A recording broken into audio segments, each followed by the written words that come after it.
I just, in my wildest dreams, would have never thought he would kill somebody. I never saw it coming. Guns fired at Silverwood off of Avenue J. How many shots did you hear? Oh man, it was a lot of them. Oh, there's something like that. Yeah, I can hear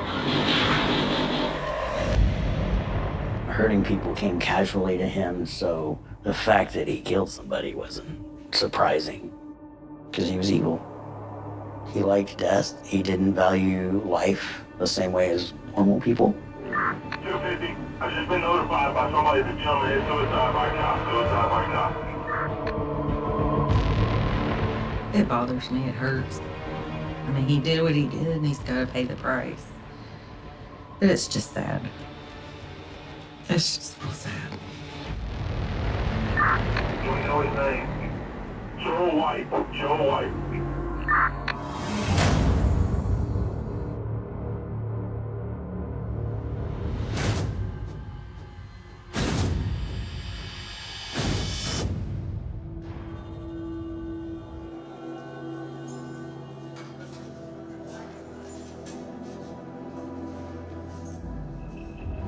What was going through your mind?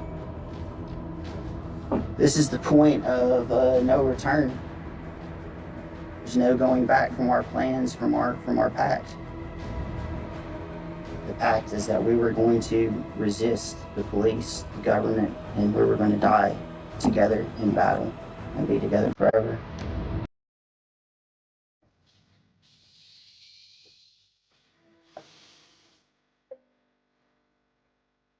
This is my brother, JJ. I'm going to say I was probably 14, 15. So he would have had been 2 or 3 in this picture. What a little cutie. He's just the perfect little boy there. I wrote, me and Joel, Thanksgiving 1985. I would say this is before I saw him act out really. I just remember him being a really cute little boy. He just had a lot of energy, and he was sweet.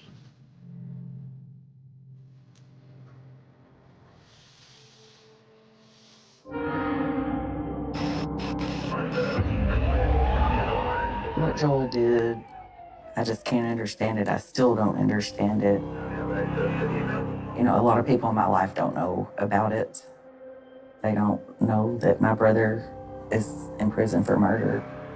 So the hardest part about doing the interview is reliving it, for one, and then just kind of what other people might think. I think everybody's got some kind of trigger or things that happen in their life that can lead them to do something like this, you know.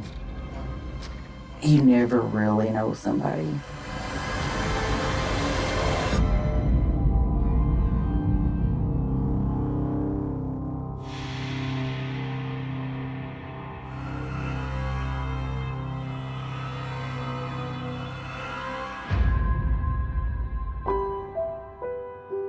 My mom and dad got a divorce when I was 5, and that was about the time that my mom started having her first mental breakdowns, and they diagnosed her with schizophrenia. And my mom was in and out of mental hospitals.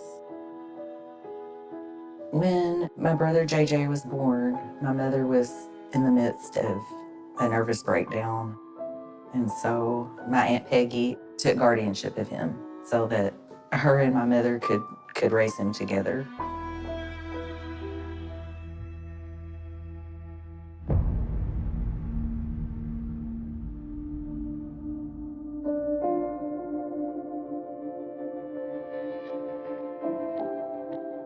think that my brother was just, he didn't know what to think about it because he had not been away from his mom, you know, since he was a little baby at that point. This was all new to him. I think he was just scared and crying. Like, where's my mom? My granddad just tried to comfort him, but I remember him just being really hurt over it and really heartbroken. And I don't know where, a knife comes out. I felt some shock. I mean, I was like, wow, where did he get the knife?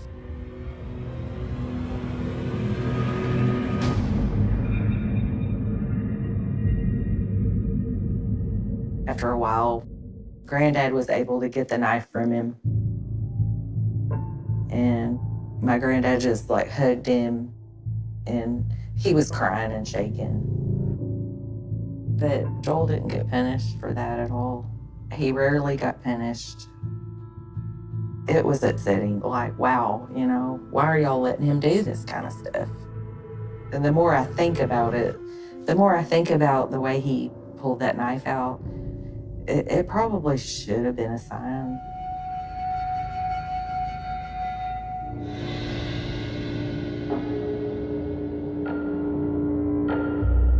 Growing up with a mom that's got schizophrenia it's very hard. It's very hard.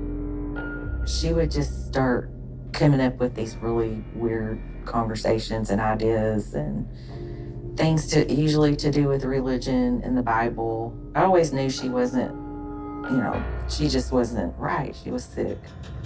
From my brother's point though, I don't know that he was able to see it the way I saw it. And maybe he was more influenced by her. And I always worried about him because of that. What kind of things was she putting in his head? She had told Joel several times that he was in the Bible and that he was going to rule all nations with a rod of iron. I said, you really believe this, don't you? She's like, yeah, you'll see. You'll see one day. So I always worried about him. I always did. They were just very close. She showed him a lot of attention. They were just two peas in a pod, I guess.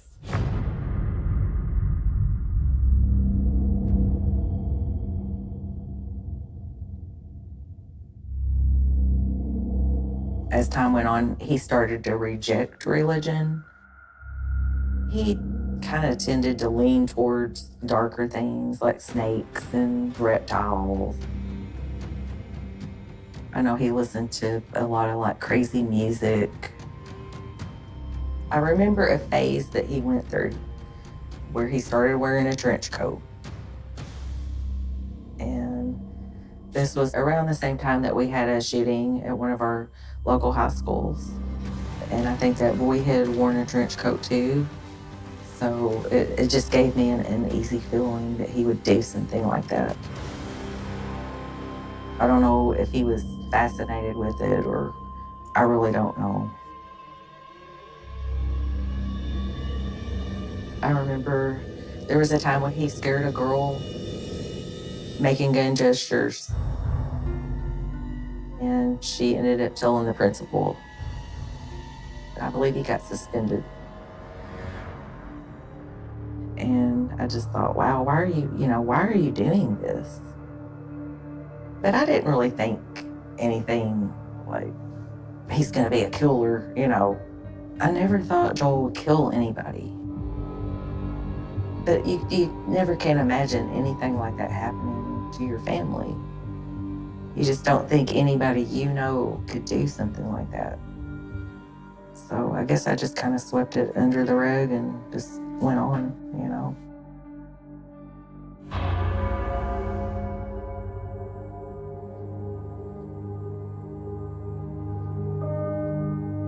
I was real happy to see them together because they seemed very affectionate towards one another. They seemed like they had common interests and that they got along well. They seemed happy, and she seemed like she always had his best interest at heart. He really looked happy.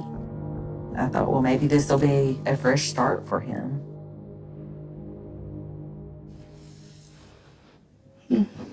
Well, that's me and Joel at, I want to say Christmas? That would be his sister's house. Yeah, it looks like Christmas. That was a long time ago. I don't remember much about that. I think it was okay. Oh, I had a nice black leather coat, and he was going to put it up for me, and he laid it on the table filled with candles and caught it on fire. Yep. That's what I remember about that.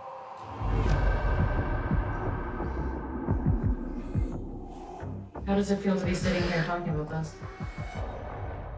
Uncomfortable at best. It's uncomfortable to speak about this because it's something that happened, one, a long time ago, and two, not something you would want to remember. Joel is definitely not what he presents himself to be. I believe that Joel was evil. It was really something out of a horror movie.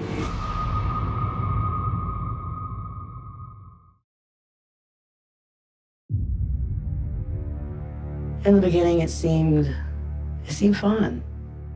Joel and I had the similar interests of music, horror movies, zombie movies, video games, you know, and just normal stuff. I met Joel through social media, but we did attend the same trade school together, briefly. He was obsessed with being a funeral director. That was the school that we were in, because he liked death. He liked dead people.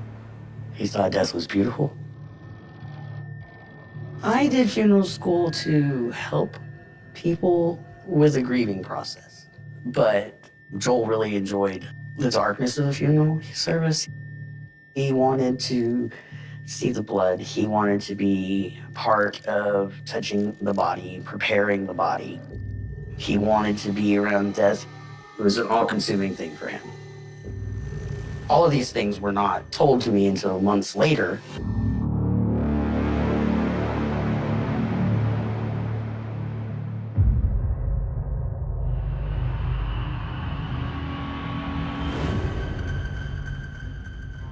He was obsessed with firearms.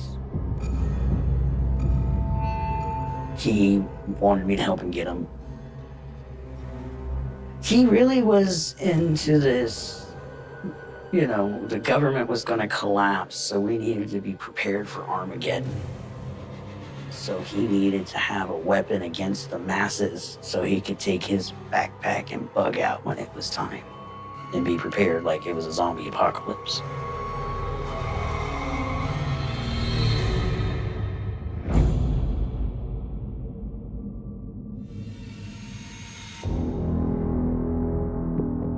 He said that he didn't feel like he'd had enough sex in his life and that he needed to have more with as many people as he could, both males and females. I did not agree to have an open relationship, but he was going to do what he was going to do. It's a pretty disgusting feeling, honestly.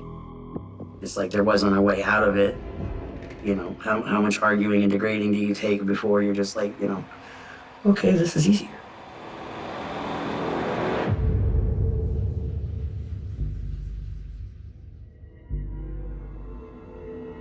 He really enjoyed having sex when somebody was sad and crying. It was much better for him. I hate to ask this, but would he force himself on you sexually if you were crying? Sure. That's part of why I think he would like to make me cry sometimes. It happens so much and so regularly. But once I was triggered like that, he could do what he wanted to do. You just get tired of arguing. Really. And you run out of fight, and you run out of reasons, and you run out of... Just run out. I don't know how else to put it, you just run out.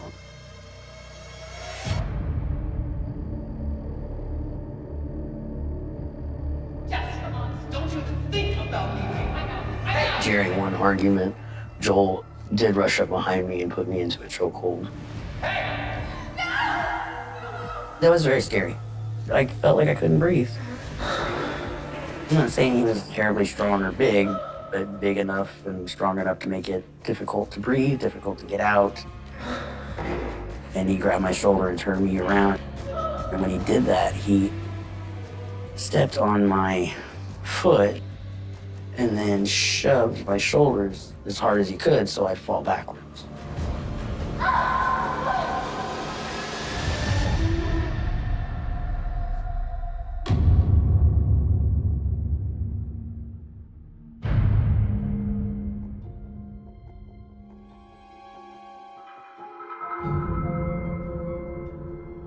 Joel came over on 4th of July. Him and his girlfriend, Amanda, came down. It was my first time to meet her. And I was like really surprised because I was like, well, you know, what about Melanie? Because I just thought they had, you know, a good relationship. I didn't know there was any problems at all. And so I was kind of disappointed because I really liked Melanie. I ended up finding out she was a funeral director, and I thought, oh, okay. And we had a pretty good day.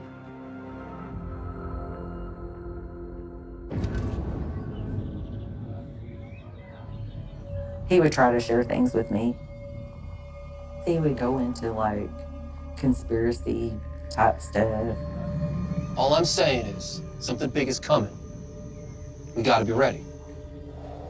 There was a talk show host that he really liked, and he tried to share and push those views onto me, and I just wasn't interested in it. But he seemed really, really interested and fixated on. It didn't bother me that he was a conspiracy type person. I mean, I just thought, you know, he's just got different interests than I do. And I didn't think that they could be harmful, so I just really didn't pay attention to it. But at one point, I look over, and I mean, he's got a small handgun hanging out of his pocket. I thought, what are you doing with this? You know, what are you doing with the gun? And it's kind of like, oh, you know, I need to have like a protection or whatever. I'm like, not here, you don't. He had shared with me that he went to a church where they could bring their guns. And I thought that was really odd. I'd never heard of a church that you take a gun to. I was like, you can't have that out here. He gave me a really mean stare, one that I had never seen before. I didn't know what to think about it. So I was like, wow, this is kind of out of character. He's never had a gun, never showed fascinations with guns that I knew of. It bothered me. But I just remember when they left, I was really relieved. Actually, it was the last time I talked to him until the day of the shooting.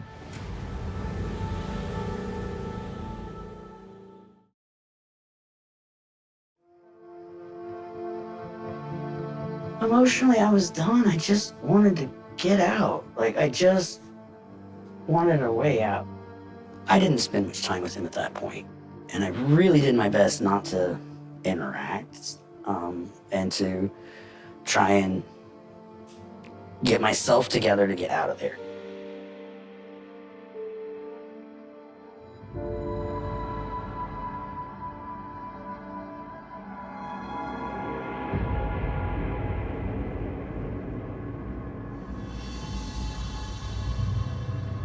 Later, I found out that he was actually, even though he was with Amanda, Amanda was part of a polyamory group or family.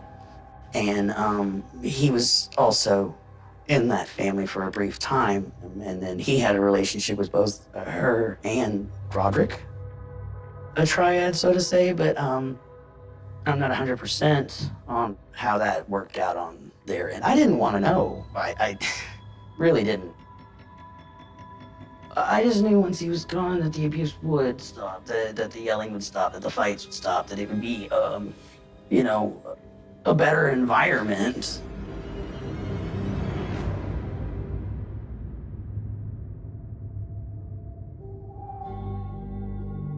That's when I disconnected everything. I went to a place nobody knew of, and I waited for a while. I can't remember how long I waited. But I contacted my closest friend, and she was upset that I hadn't contacted her and called her. And I said, well, what are you upset about? And she said, well, Joel did it. And I said, Joel did what? She's like, he didn't see the news? I said, no.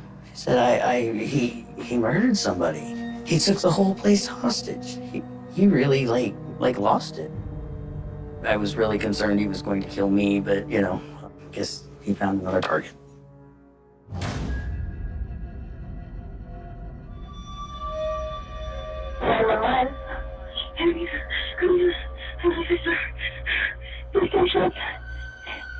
You heard gunshots?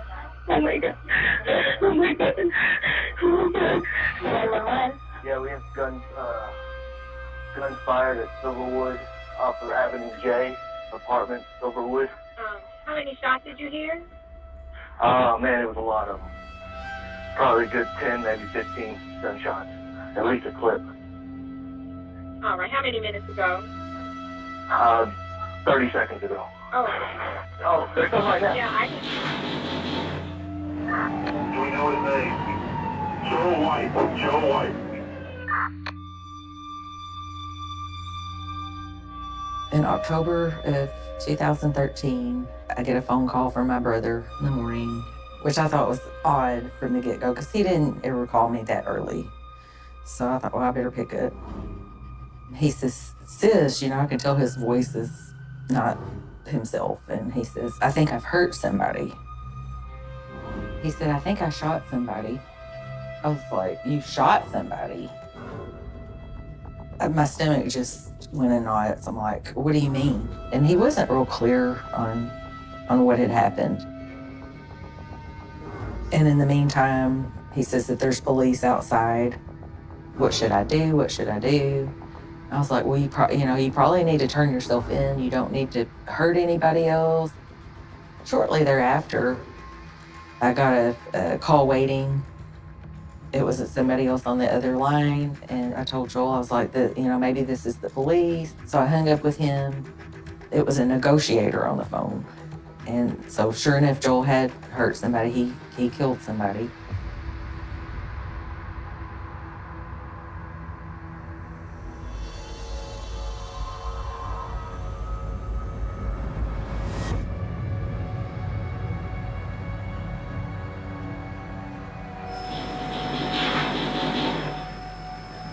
About 30 rounds.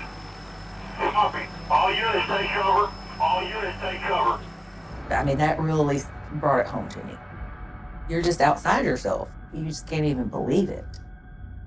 The negotiator started asking me questions about my brother, like if he had a bunch of guns, and I wasn't sure, how many guns he had.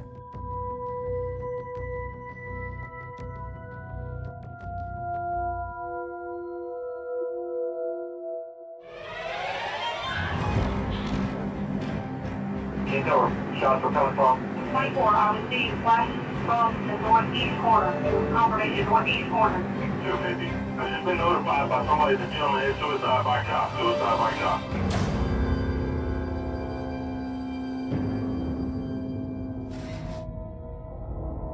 Yeah, I know, man. I'm probably going to do this, okay?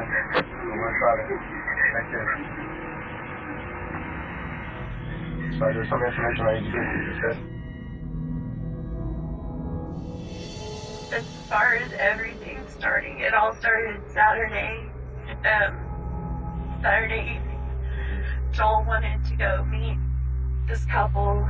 I don't know if it was for sex or for fun or just friendship, he said. But anyway, I told him I didn't want anything to do with it. And he went on. He went. Okay. And I just gotta be blunt, so I don't know, but is that swinging or something? You wanted to do some swinging or? I guess so.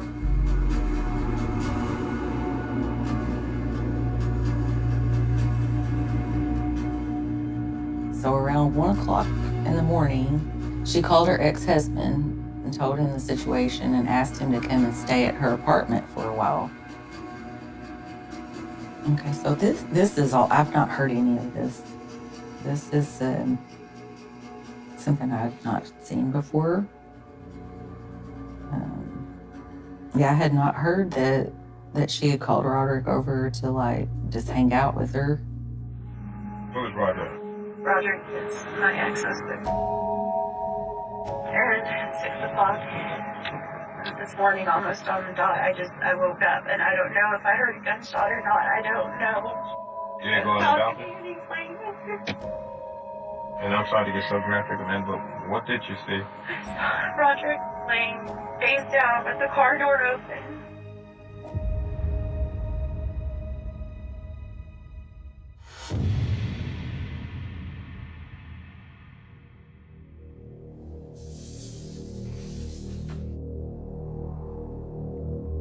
When I was behind cover, I advised him that it was the Arlington Police Department to come out with your hands up, nothing in your hands. Before I could finish giving surrender protocol, the individual then fired an additional at least 15 shots in the direction of officers. Oh my God. Yeah, so I didn't know. I mean, I knew he got charged with attempted capital murder for that, but I didn't realize how many times he shot.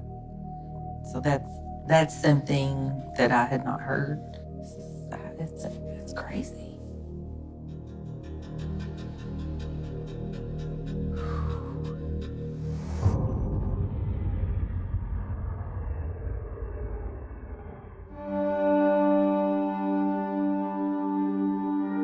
I just remember just being upset and just pacing around and just replaying everything in my mind, like all the way back, like how did this happen? And so I just cried. I just cried.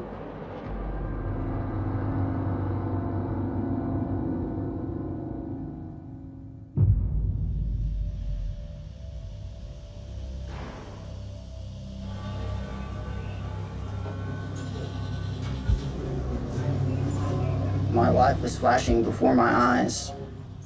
I was considering burning the apartment, setting it on fire, and burning myself and everything alive. There's a lot more to this story that needs to be brought out that hasn't surfaced.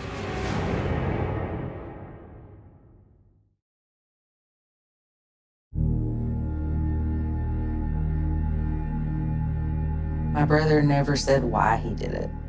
He couldn't give me a straight answer. He was rambling on about other stuff, and I never got a clear answer from him.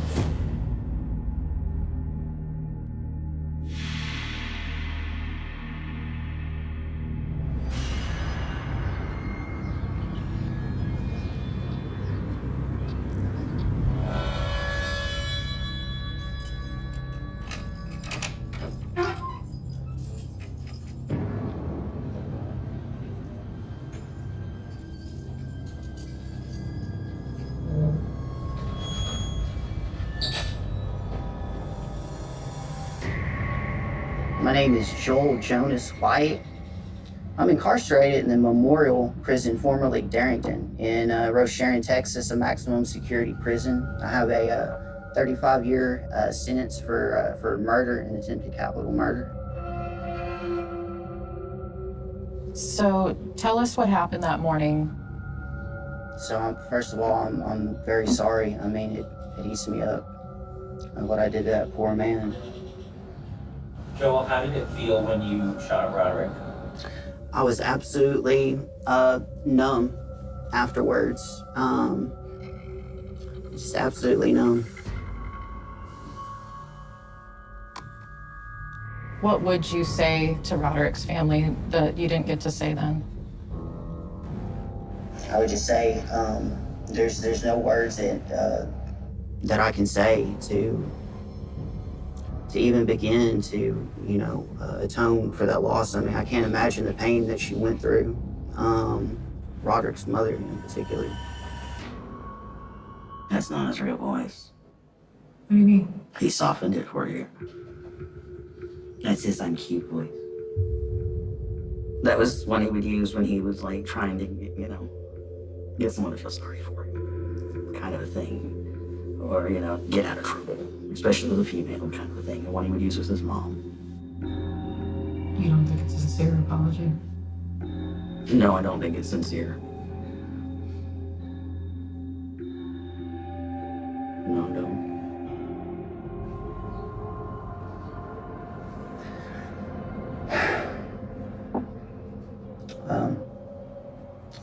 My living girlfriend, Amanda, I lived with her for about a year.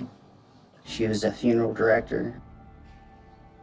She was involved in the crime. Me and my grave mate, Amanda, had a pact for some time. We were going to resist the police, the government, and we were going to die together in battle. and be together forever. So how does Roderick come into that? So, I don't know her motivation for having killed Roderick. I mean, I can't read her mind. But you pulled the trigger, right? I did. I pulled the trigger, and she told me to. And she called, texted, and lured him over. She lured that man over, and she watched me shoot him, and that's what she wanted to do. She called and left him a voicemail on his answering machine. Me and Amanda, we saw him on the balcony. We opened fire on him, and it was terrible.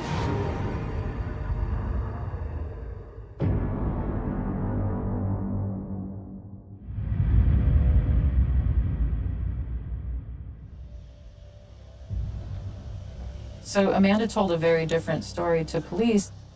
I spoke to the lead investigator on the case, and that there was no evidence of that or the voicemail, or how do you respond to that? I respond that that's not true at all. She was my grave mate. We had a pact. No. I don't recall a voicemail with her voice on it saying, Roderick, come back to this location. We deal with facts. There was no indication that Amanda had participated in this shooting. No evidence that linked Amanda to call Roderick there to facilitate this shooting. No evidence.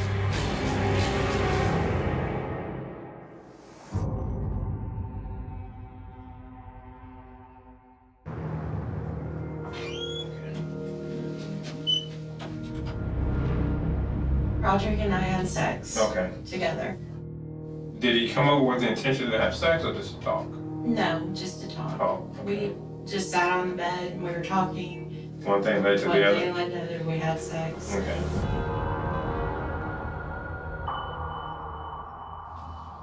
So, there's an allegation that I killed Roderick out of jealousy because he slept with Amanda, but nothing could be further from the truth. We had an open relationship, actually. So the notion that I killed Roderick because they had sex is totally a false notion. It's absurd. It's not true. She initiated this. She called, texted, and lured Roderick over. We were supposed to die together. That was the plan. Me and her battling the police. She was going to pick up one of the rifles and start engaging police because we had trained together. We had been training for this for months. What was going through your mind? This is the point of no return. This is a point of no return. There's no going back from our plans, from our pact. In your experience, how often is jealousy a motive in murder? In my experience working homicides, and I've been working homicides over 20 years, jealousy has always been a primary root of the causative factors of an offense occurring.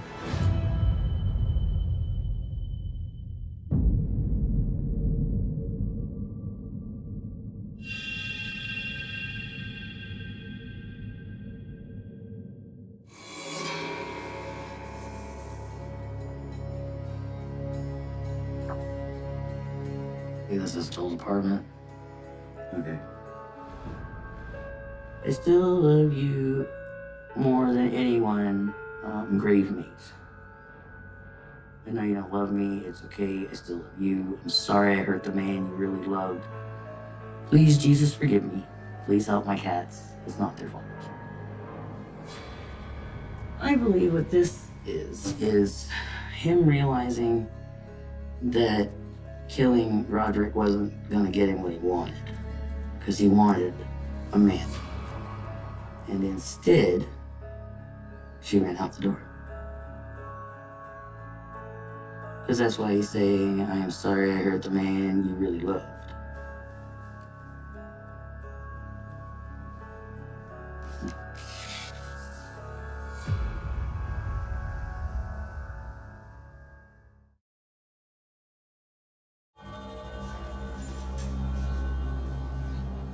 Why did you shoot Roderick?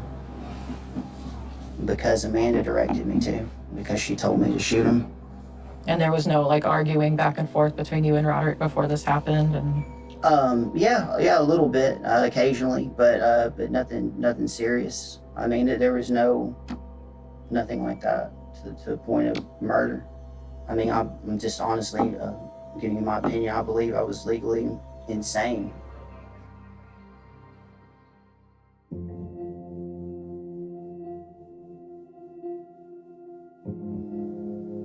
As an adult, Joel was diagnosed with what? I'm pretty sure it was bipolar, but he never really told me the exact diagnosis. But he did get awarded, a disability check for mental illness reasons. but never schizophrenia like your mom. No. I can tell you what I was diagnosed with. I was diagnosed with attention deficit disorder and bipolar disorder. I was considered bipolar type 2 for a number of years before the crime. Afterwards, after the murder and the incarceration, they diagnosed me with schizoaffective disorder.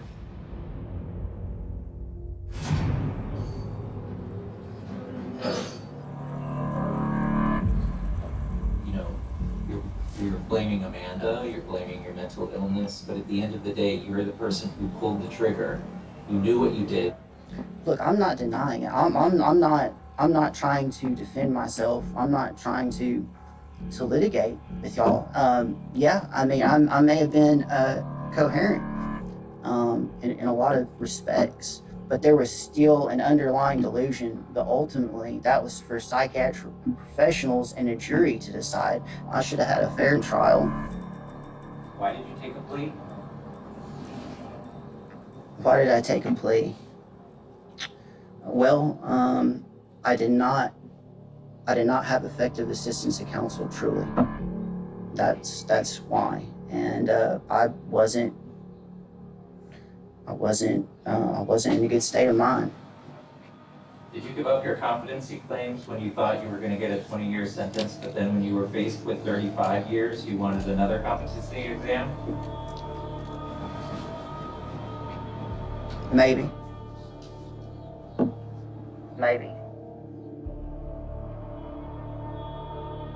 He didn't like that question.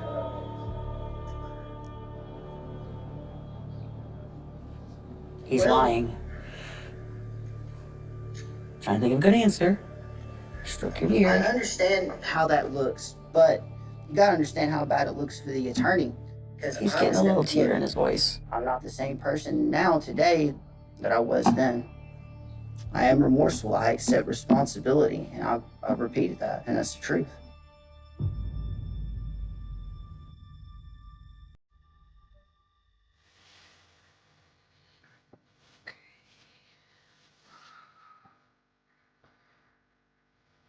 He's gotten older. He's got gray in his beard. This makes me sad too, because I watched him grow into a middle-aged man, while he's behind bars. And so it bothers me. It hurts. I mean, he did what he did, and he's got to pay the price. It's just sad. It's just sad. I don't like to look at that either, really. Here it is 10 years later, and I'm still trying to figure out what really happened. What led him to do that? I just, in my wildest dreams, would have never thought he would kill somebody. I never saw it coming.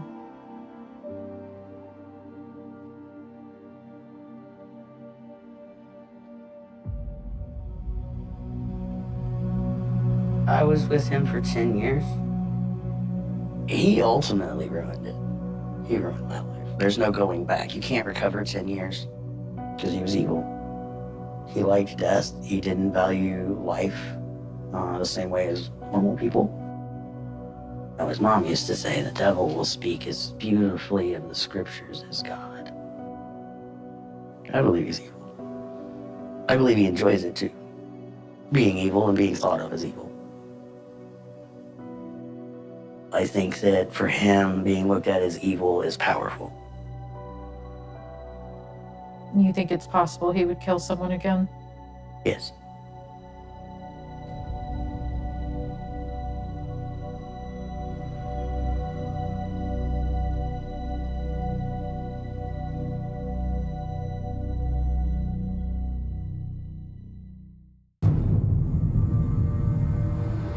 In that moment, I wanted him to commit suicide.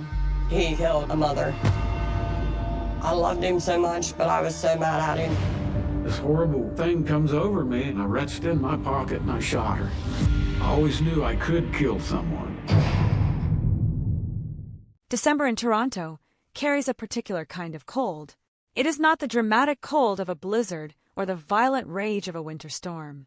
It is quieter than that. It slips between buildings, settles over empty streets, and hangs in the air like an invisible curtain. On certain nights, the city seems to move more slowly beneath it. Cars pass with muted sounds.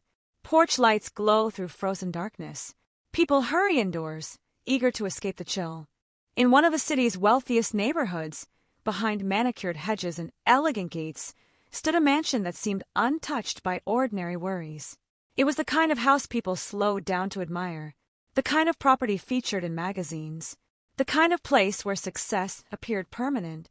Inside lived two of Canada's most recognizable figures, Barry Sherman, Honey Sherman, a billionaire pharmaceutical magnate, and his wife, celebrated philanthropists, known throughout the country for their wealth, influence, and generosity. To outsiders, they seemed to possess everything: money, status, power, connections, the ability to shape events rather than be shaped by them. Yet sometime during the middle of December 2017, something happened inside that mansion that would shatter the illusion that wealth could protect a person from darkness. The first person who entered the house that morning expected nothing unusual. No broken windows, no alarm sirens, no signs of chaos. The property looked exactly as it always had. Quiet, orderly, still. But houses can keep secrets. As footsteps echoed through the spacious interior, something felt wrong. The silence was too complete. The kind of silence that presses against the ears. The kind that makes a person stop walking and listen. A moment later, that silence was broken forever. Deep inside the residence, near an indoor swimming pool located in the basement, a horrifying scene waited. Two bodies, a husband and wife, motionless, positioned side by side, their necks bound, their bodies arranged in a manner so strange, so unsettling, that even experienced investigators would later struggle to forget the image. At first glance, the scene seemed almost theatrical, almost deliberate, as though someone had wanted it to tell a story. But stories can lie, and this one would become one of the most deceptive crime scenes in modern Canadian history. News spread quickly. A billionaire and his wife found dead inside their own mansion. Within hours, reporters gathered outside the property. Television trucks lined the streets. Neighbors peered through windows. Speculation exploded across the country. How could something like this happen? Who would target Barry Sherman? Was it a robbery? A personal grudge? A business dispute? A murder-suicide? Or something far more calculated? The questions multiplied faster than the answers. And then investigators discovered something even more disturbing. There was no obvious sign of forced entry. No shattered door. No smashed lock. No clear indication that an intruder had fought their way inside. It was as if whoever entered the house belonged there, or knew exactly how to get in. As forensic teams began examining every room, every surface, every possible clue, a chilling realization emerged. This was not a spontaneous act of violence. At least, it did not appear to be. The positioning of the bodies suggested intention. The absence of stolen valuables suggested intention. The careful nature of the scene suggested intention. Someone had come here. Someone had left. And somehow they had vanished. Days later, the mystery deepened further. Medical findings contradicted the earliest assumptions. The deaths were not consistent with a murder-suicide. The evidence pointed elsewhere. Toward homicide. 2 victims. 1 killer. Or perhaps more than one. Suddenly the investigation changed direction. What had initially appeared to be a tragic domestic incident transformed into a full-scale, double murder investigation. The implications were enormous. Barry Sherman was not an ordinary victim. As founder of Apotex, he had built one of the largest pharmaceutical companies in Canada. His business empire stretched across continents. Over decades, he had accumulated extraordinary wealth and extraordinary influence. But success often creates enemies, competitors, former associates, disgruntled partners, people carrying old grudges, people with financial motives, people who believed they had been wronged. The list of possibilities seemed endless, and yet investigators faced a frustrating reality. No obvious suspect, no murder weapon, no straightforward explanation. The deeper they looked, the more complicated everything became. Then came one of the most haunting clues of all. Security footage from the surrounding area captured an unidentified individual walking through the neighborhood around the estimated time of the murders. The figure appeared alone, moving calmly, purposefully, neither running nor hiding, just walking. The image was grainy, the details limited, but it immediately captured public attention. Investigators would later refer to this unknown individual as the walking man. Years would pass. The image would be analyzed countless times. Experts would study the gait, the posture, the movement, yet the person's identity would remain a mystery. A ghost captured on camera, a shadow moving through one of Canada's richest neighborhoods while death waited nearby. The existence of the walking man transformed the case from a tragic homicide into something even more unsettling. Because if that person was connected to the murders, then they had managed something astonishing. They had entered the orbit of one of Canada's most powerful families, committed a brutal crime, left almost no trace, and disappeared. As the investigation expanded, detectives found themselves navigating a maze of possibilities.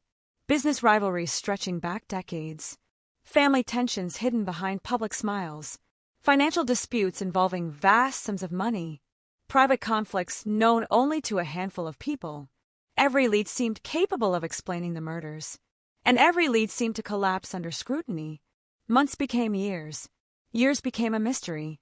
The Sherman Mansion eventually stood empty. The voices that once filled its rooms were gone. The swimming pool remained. The basement remained. The place where 2 lives ended remained. But the answers did not. For investigators, the case became an obsession. For journalists, it became a puzzle. For the public, it became a source of fascination and unease. Because beneath every theory lurked a terrifying possibility.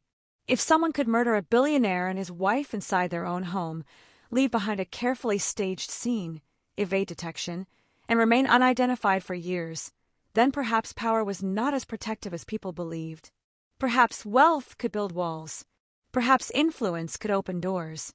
But neither could guarantee safety. And somewhere within the shadows of Toronto, the truth continued to hide, waiting, silent, unseen, a truth buried beneath layers of money, family, business, secrets, and fear. A truth that, despite one of the largest investigations in Canadian history, has never fully emerged.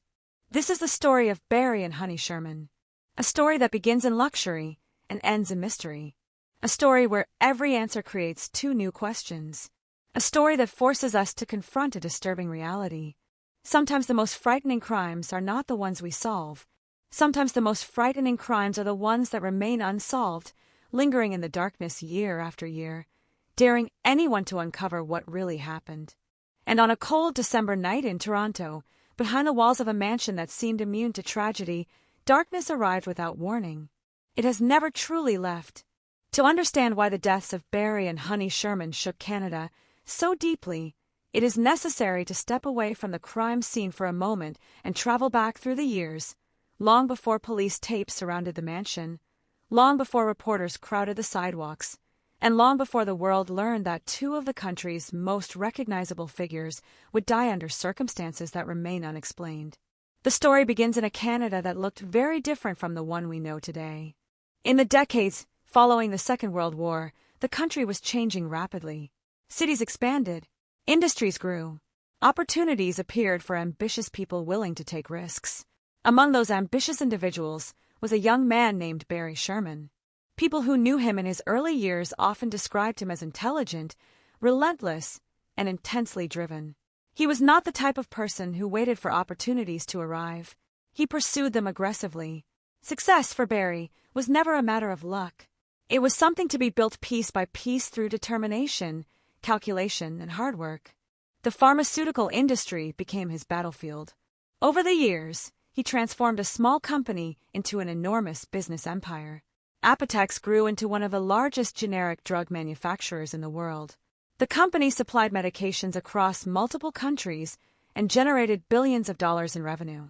Barry became one of the wealthiest men in Canada. But wealth on that scale rarely comes without conflict.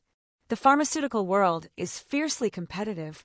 Every patent, every contract, every legal dispute can involve enormous sums of money. Rivals emerge. Lawsuits become common. Alliances shift. Friendships dissolve. Barry Sherman became known not only for his business success, but also for his willingness to fight. Courtrooms became familiar territory. Business disputes often followed him. Some competitors respected him. Others feared him. Many disliked him. Yet regardless of opinion, few could deny his influence. His name carried weight throughout Canadian business circles. Meanwhile, beside him stood Honey Sherman. If Barry's world revolved around contracts, negotiations, and boardrooms, Honey's world often centered on people. Friends described her as energetic, socially active, and deeply involved in charitable causes. She participated in fundraising events, supported hospitals, educational institutions, and community organizations. Her presence could be found at galas, charity dinners, and countless philanthropic initiatives throughout Toronto. Together, Barry and Honey formed one of Canada's most prominent power couples. From the outside, their life appeared almost impossible to imagine. They traveled internationally. They moved among political leaders, business executives, celebrities, and influential figures. Their wealth allowed access to nearly any opportunity imaginable. Yet despite their public profile, there remained aspects of their lives that outsiders rarely saw. Like many wealthy families, the Shermans existed within a complicated network of relationships. Family dynamics, business responsibilities, financial pressures, personal disagreements. The public often imagines wealth as a solution to problems. Reality is usually more complicated. Money can solve certain challenges. It can create entirely new ones as well. By 2017, Barry Sherman was 75 years old. Most people with his level of success might have chosen retirement. Barry did not. He continued working, continued managing business matters, continued involving himself in the affairs of a company he had spent decades building. The drive that had defined him in youth had not disappeared with age. It remained visible in his schedule, his decisions, and his determination to stay active. Honey remained equally engaged in her own pursuits. Friends often saw the couple attending events together. Photographs captured smiles. Appearances suggested stability, but appearances can be misleading. One of the most fascinating aspects of this case is how little the public truly knew about what happened behind the walls of the Sherman household. The mansion itself became a symbol of that mystery. Located in an affluent Toronto neighborhood, the property reflected extraordinary success. Large, private, elegant, the kind of residence designed to separate its occupants from the outside world. Tall trees surrounded portions of the property. Wide rooms stretched across multiple levels. The indoor swimming pool occupied a spacious area in the basement. Visitors often remarked on the scale of the home. Yet large houses possess a strange quality. They can feel both luxurious and isolated, particularly at night, particularly during winter.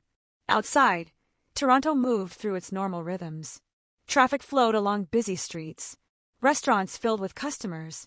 Office towers glowed against the December sky. People celebrated the approaching holidays. Families gathered. Stores displayed seasonal decorations. The city felt alive. But inside the Sherman residence, an atmosphere existed that no one outside could fully understand. The final days before the murders appeared ordinary on the surface. Barry attended meetings, handled business matters, spoke with associates, maintained his routines. Honey moved through her own schedule as well. Nothing publicly suggested catastrophe. Nothing hinted that investigators would soon spend years trying to reconstruct their final hours. This contrast would later become one of the most haunting elements of the case. There was no dramatic warning, no obvious crisis, no public confrontation. Life seemed normal, and then suddenly it wasn't. When detectives eventually began examining the broader context surrounding the murders, they discovered a landscape filled with possibilities. Barry's business history alone created an enormous field of potential motives. Over decades, legal battles had accumulated. Competitors had suffered losses. Disputes had escalated. Financial conflicts had emerged and disappeared.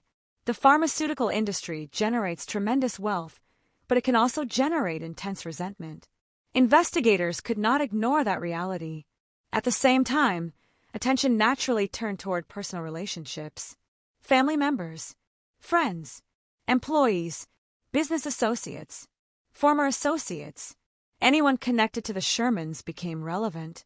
Not because evidence immediately pointed toward them, but because detectives needed to understand the complete picture. Who had access? Who had knowledge? Who might possess a motive? These questions would dominate the investigation for years. Yet before detectives could answer any of them, they first needed to understand the world in which Barry and Honey lived. And that world was surprisingly complex. The Shermans occupied a unique position within Canadian society. They were famous enough to attract public attention, but private enough to maintain significant control over their personal lives. People knew their names. Few truly knew them. This gap between public image and private reality would become increasingly important as the investigation unfolded. Journalists searched for clues. Neighbors shared observations. Former colleagues offered opinions.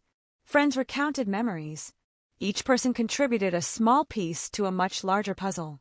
Some described Barry as brilliant. Others described him as difficult. Some praised his generosity. Others focused on his competitiveness. The same pattern emerged with nearly every account. Different people saw different versions of the same man. Honey inspired similarly varied recollections. Warm, kind, ambitious, charitable, socially connected. Each description revealed another layer. None revealed the whole picture. And perhaps that was the greatest challenge facing investigators. They were not simply investigating a murder. They were investigating lives. Lives that had intersected with thousands of other lives across decades. Lives connected to money, power, influence, family, loyalty, and conflict. Lives complicated enough that almost any theory initially seemed possible. As winter settled over Toronto in December 2017, no one could have imagined how significant those complexities would become. The city continued moving forward beneath gray skies and cold winds. Holiday lights sparkled across neighborhoods. Snow occasionally dusted rooftops. People prepared for celebrations. Yet hidden beneath the surface of that ordinary December was a mystery already beginning to take shape. A mystery that would soon dominate headlines across Canada. A mystery involving one of the nation's richest families. A mystery that would survive countless theories, years of investigation, and relentless public scrutiny. Because before there was a crime scene, before there was a suspect list, before there was the mysterious walking man, there was simply the world of Barry and Honey Sherman. A world built over decades. A world filled with success and influence. A world that appeared secure from the outside. And a world that was about to collapse in a way no one could have predicted. Before the headlines, before the crime scene photographs, before the theories and speculation that would consume investigators for years, there were two human lives. Two people who woke up each morning with plans, routines, habits, ambitions, frustrations, and dreams. Two people whose names would eventually become attached to one of the most baffling murder investigations in Canadian history. But before they became victims, they were Barry and Honey Sherman. For much of the public, Barry Sherman was a symbol of success. His story reflected the kind of achievement that often becomes part of national mythology. A businessman who built an empire. A man who transformed determination into extraordinary wealth. A figure who occupied a rare position in Canadian society, recognized by politicians, business leaders, journalists, and competitors alike. Yet those who spent time around him often described something more complicated than the simple image of a billionaire. Barry was known for working relentlessly. Even after reaching an age when many executives choose retirement, he continued maintaining an intense schedule. His days frequently began early. Meetings filled his calendar. Phone calls stretched into evenings. Business discussions followed him wherever he went. People who worked with him often noticed his energy. He could become deeply focused on a single issue. He could challenge assumptions. He could debate details that others considered insignificant. Some admired this intensity. Others found it exhausting. But almost everyone agreed on one thing. Barry Sherman rarely stopped moving forward. Success had not softened him. If anything, decades of competition had sharpened his instincts. The pharmaceutical industry is not a gentle world. Companies compete aggressively. Billions of dollars can depend on a patent dispute, a manufacturing contract, or a legal ruling. Barry had spent much of his life navigating that environment. Court battles became common. Business conflicts emerged and disappeared. Opponents came and went. Victory often required persistence, and persistence became one of his defining characteristics. Yet behind the public image existed another reality. Barry was also a husband, a father, a grandfather, a family member whose identity extended beyond balance sheets and corporate negotiations. Photographs from family gatherings showed a different side of him. Less guarded, more relaxed, smiling beside children and grandchildren, sharing moments invisible to the broader public. Like many powerful individuals, Barry seemed to exist in multiple worlds simultaneously. The executive, the businessman, the public figure, the family man. Each version was real. None represented the entire person. Beside him stood Honey Sherman. If Barry's personality often projected intensity, Honey frequently projected warmth. Friends described her as socially engaged and energetic. She moved comfortably through charitable organizations, fundraising events, and community projects. Where Barry's influence often emerged through business, Honey's influence often emerged through relationships. She remembered people. She connected people. She built networks not through contracts but through personal interaction. Many individuals who encountered Honey over the years spoke about her generosity. Not merely financial generosity, although that was significant. They spoke about time, attention, interest, the ability to make people feel seen. At charity events, she often moved easily between conversations, greeting guests, discussing causes, and helping organize support for organizations she believed in.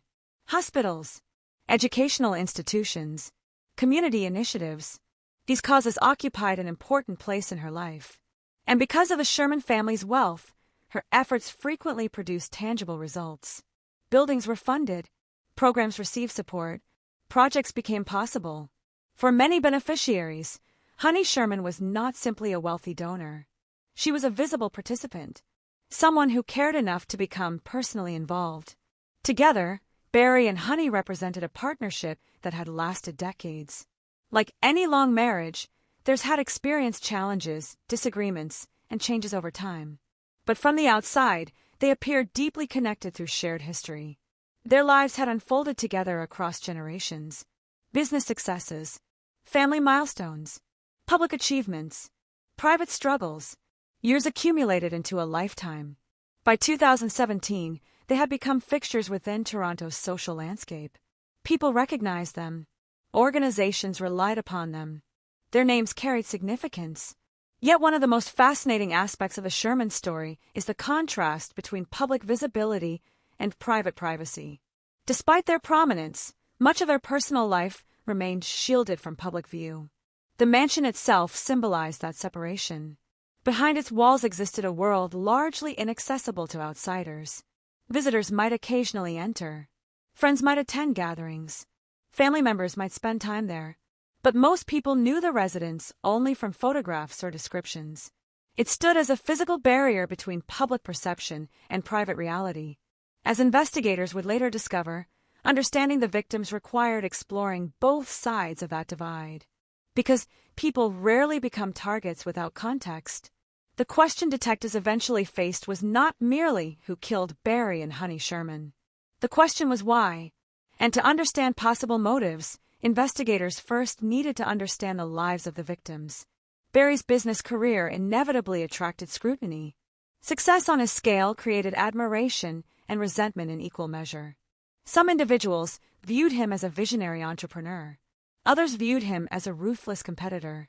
Neither perspective fully captured reality. Human beings are rarely that simple, especially those who spend decades operating at the highest levels of business. The same complexity surrounded Honey. Her charitable work earned respect throughout many communities. Yet public perception often simplifies prominent individuals into symbols. The generous philanthropist, the billionaire businessman, the devoted couple. The truth usually contains far more layers. Friends who knew the Shermans personally described a household shaped by strong personalities, ambition, expectations, responsibility, the pressures associated with extraordinary wealth. These elements formed part of everyday life. While most families worry about ordinary concerns, families of immense wealth often face additional complications. Business interests overlap with personal relationships. Financial decisions affect multiple generations. Public attention increases scrutiny. Privacy becomes difficult to maintain.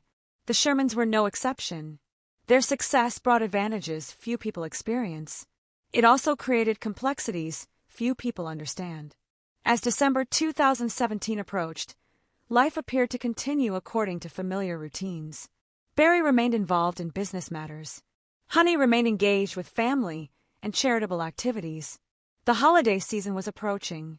Toronto's streets glowed with seasonal decorations. Events filled social calendars. People prepared for celebrations. Nothing visible suggested impending tragedy. Family members continued their lives. Friends anticipated future gatherings. Business associates discussed upcoming projects. The future seemed open, predictable, normal. And perhaps that is what makes the story so haunting. When people look back after a crime, they often search for warning signs. A clue, a threat, a moment that clearly foreshadowed disaster. But real life rarely provides such obvious signals. Most tragedies arrive disguised as ordinary days. The final conversations seem routine. The final meetings seem unremarkable. The final photographs appear completely normal. Only later do they acquire significance. Only later do people realize they were witnessing moments that would never come again. Somewhere during those final days, Barry Sherman attended meetings without knowing investigators would soon analyze his schedule minute by minute. Honey Sherman spoke with people without knowing those conversations would later be revisited repeatedly by detectives. Family members interacted with them without realizing certain memories would become precious, permanent, irreplaceable. The transformation from living person to victim happens instantly. The transformation from memory to evidence happens shortly afterward.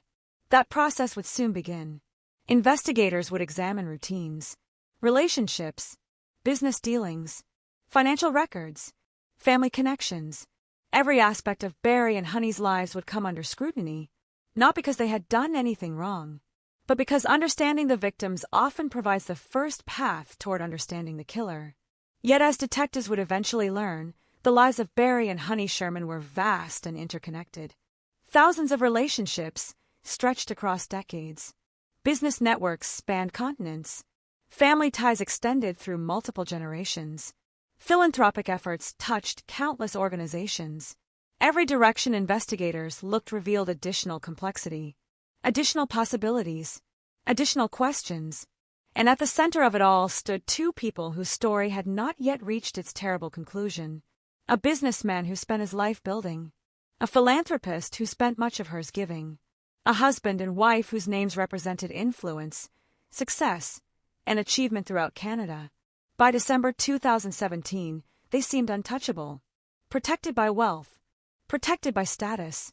Protected by the security that accompanies extraordinary resources. But history has repeatedly demonstrated a cruel truth. Violence does not always respect power. Death does not recognize privilege. And the darkness that eventually entered the Sherman mansion cared nothing about reputations, bank accounts, or public admiration.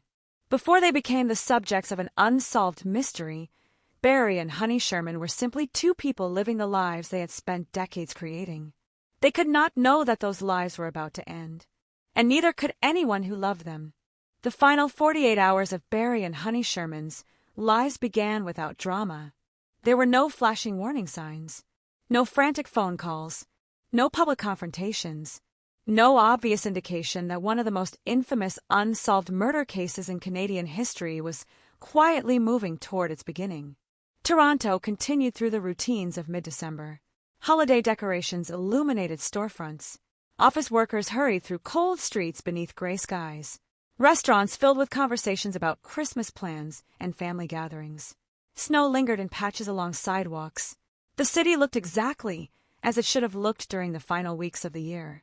Inside the Sherman household, life appeared equally ordinary. Barry remained occupied with business matters. Even at 75 years old, retirement had never fully appealed to him. Work was not simply something he did. It had become part of who he was. Decades of building Apotex and navigating the competitive pharmaceutical industry had shaped the rhythm of his life.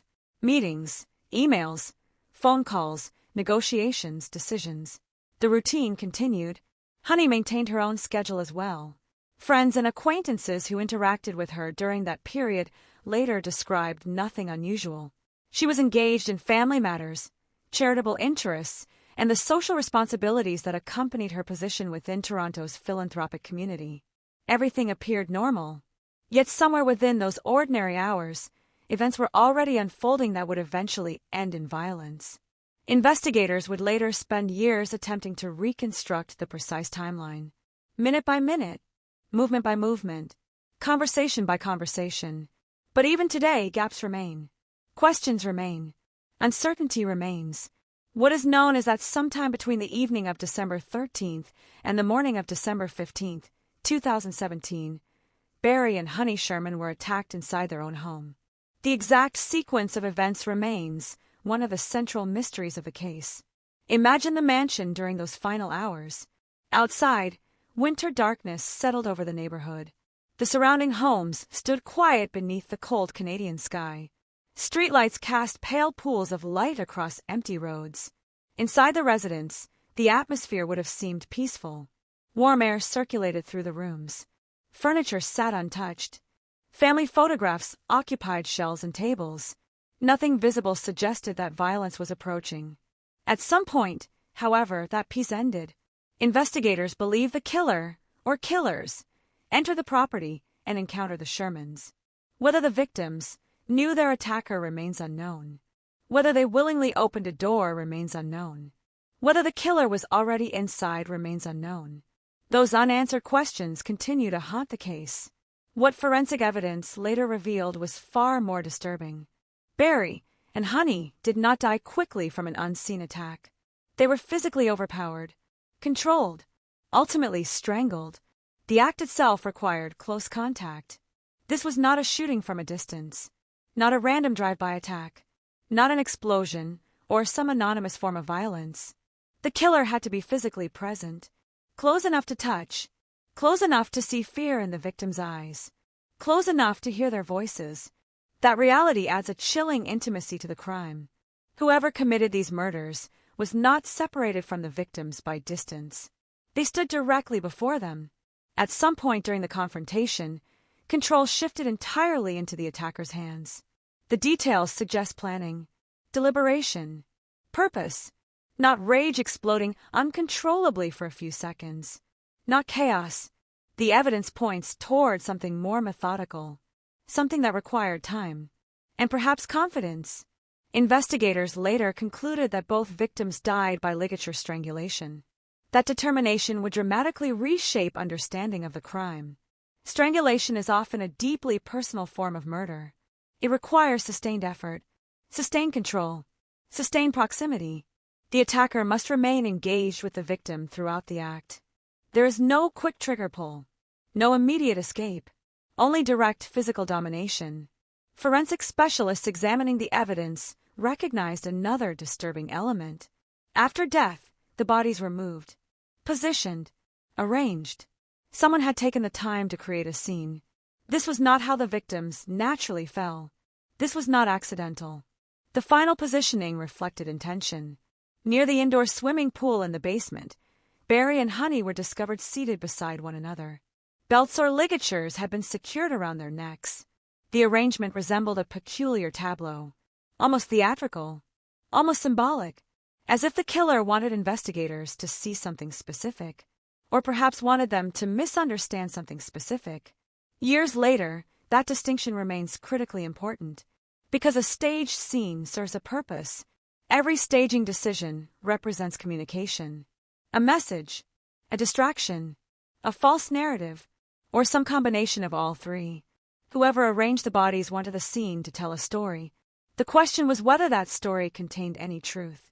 One of the most remarkable aspects of the crime involves what did not occur. There were no obvious signs of forced entry, no smashed windows, no kicked-in doors, no widespread evidence of a violent struggle moving throughout the house. For investigators, that absence became as significant as any physical clue. It suggested possibilities. Perhaps the victims knew the attacker. Perhaps security measures had been bypassed by someone familiar with the property. Perhaps entry occurred under circumstances that did not immediately raise suspicion. Each possibility opened new investigative pathways. None produced definitive answers. Another striking detail emerged as detectives examined the residence. Valuable possessions remained inside. The Shermans owned artwork, jewelry, luxury items, objects worth enormous sums of money. Yet robbery did not appear to be the primary motive. Nothing obvious had been taken. The wealth surrounding the victims remained largely untouched. This fact immediately complicated the investigation. If money was not the goal, what was? Revenge, personal hatred, business retaliation, family conflict. Every theory seemed plausible. Every theory also faced significant obstacles. As detectives reconstructed the timeline, they discovered how surprisingly little certainty existed regarding the victims' final movements. Because the murders likely occurred before the bodies were discovered, investigators found themselves working backward through a period of silence. Hours passed during which no one realized anything was wrong. Phone calls went unanswered. Messages accumulated. Normal routines were disrupted. But initially, these disruptions did not trigger alarm. After all, successful people often have busy schedules. Missed calls happen. Delayed responses happen. Life continues. Until suddenly it doesn't. By the morning of December 15th, concern had begun to grow. The lack of contact became unusual enough that someone went to the residence. What awaited them inside would permanently alter the lives of everyone connected to the case. The discovery itself would soon dominate national headlines. But before that moment arrived, the killer had already vanished. Gone from the property, gone from the neighborhood, gone from sight, leaving behind only questions. Investigators would later describe the crime as both sophisticated and frustrating. Sophisticated because of the apparent staging and lack of straightforward evidence. Frustrating because so many conventional explanations seemed incomplete. The more detectives learned, the less simple the case became. A billionaire businessman, a prominent philanthropist, murdered together, inside their own mansion. No obvious theft, no clear suspect, no confession, no direct eyewitness, and a scene that appeared designed to deceive. As darkness settled over Toronto on the nights following the murders, news of the deaths spread rapidly. Shock traveled through business circles, through political circles, through charitable organizations, through the broader Canadian public. People struggled to comprehend what had happened. The Shermans were not anonymous victims. Their names carried weight. Their lives had touched countless others. Now both were gone, and the circumstances surrounding their deaths seemed almost impossible to believe. Yet the greatest mystery still lay ahead, because while investigators had identified the tragedy, they had not identified the truth. The killer remained unknown. The motive remained uncertain. And somewhere beyond the walls of the Sherman mansion, the person responsible for one of Canada's most shocking double homicides was still free. The crime itself had ended, but the mystery had only just begun. The moment a murder investigation truly begins is rarely the moment the crime occurs. It begins when someone discovers that something is terribly wrong. For Barry and Honey Sherman, that moment arrived on the morning of December 15, 2017. Outside, Toronto remained wrapped in the gray stillness of winter. The city moved through another ordinary day. Cars rolled along icy streets. Commuters hurried toward offices. Storefronts prepared for holiday shoppers. Nothing in the wider world suggested that one of the most shocking crime scenes in Canadian history was waiting behind the doors of a mansion in one of the city's wealthiest neighborhoods. The Sherman residence stood exactly as it always had: large, elegant, quiet. From the street, there was no visible sign of disaster. No broken glass, no police vehicles, no gathering crowd, no indication that death had already entered the home. When concern first began to grow among people connected to the Shermans, it was not because of any obvious emergency. It was because routines had been interrupted. Phone calls had gone unanswered. Messages had not received responses. Small irregularities began accumulating. Individually, none seemed alarming. Together, they created unease. For people accustomed to hearing from Barry or Honey, the silence felt unusual. Eventually, someone arrived at the property. At that point, there was still no expectation of discovering murder. Perhaps illness, perhaps an unexpected absence, perhaps a simple misunderstanding. The human mind naturally searches for ordinary explanations before considering extraordinary ones. The truth waiting inside the house would shatter those assumptions within moments. The residence itself appeared calm. Nothing immediately suggested violence. The interior remained orderly. The room stood largely undisturbed. The quiet felt heavy. Not dramatic, not chaotic, just wrong. A subtle wrongness that became impossible to ignore. As the person moved deeper into the house, concern transformed into horror. Near the indoor swimming pool in the basement, Barry and Honey Sherman were found. Motionless, side by side, dead. The image was unlike anything most people encounter in a lifetime. For a brief moment, understanding struggled to catch up with reality. The mind resists scenes that do not make sense. It searches desperately for alternative explanations. But there were none. Something terrible had happened. Emergency services were contacted. Within a short time, police officers, paramedics, and investigators began arriving at the property. The quiet residential street soon transformed into an active crime scene. Vehicles appeared. Equipment arrived. Uniformed personnel moved through the area. Neighbors noticed the activity. Questions began immediately. What happened? Was someone hurt? Was there an accident? The answers would prove far more disturbing than anyone expected. When first responders entered the residence, they encountered a scene that generated immediate confusion. The bodies of Barry and Honey Sherman were positioned in a manner that appeared highly unusual. Neither had been discovered lying naturally where they had fallen. Instead, both appeared arranged, placed, deliberately positioned near the pool area. Experienced investigators often rely on instinct during the earliest moments of a case. Years of exposure to crime scenes create a sense for what feels genuine and what feels manufactured. Many detectives who later examined the Sherman scene reportedly reached a similar conclusion. Something about the arrangement felt unnatural. It looked less like the aftermath of spontaneous violence and more like a scene designed to communicate a specific message. At first, uncertainty dominated. Without complete forensic analysis, investigators could not immediately determine exactly what had occurred. Early impressions sometimes prove misleading. Crime scenes can create false assumptions. Detectives understood this. Every observation required verification. Every conclusion required evidence. Yet even during those initial hours, one fact became clear. The deaths demanded a serious investigation. The identities of the victims only increased the pressure. Barry Sherman was not simply another homicide victim. He was one of Canada's wealthiest businessmen. Honey Sherman was equally well known through decades of charitable work and public involvement. Their deaths instantly carried national significance. News traveled quickly. Reporters began gathering outside the property. Media helicopters appeared.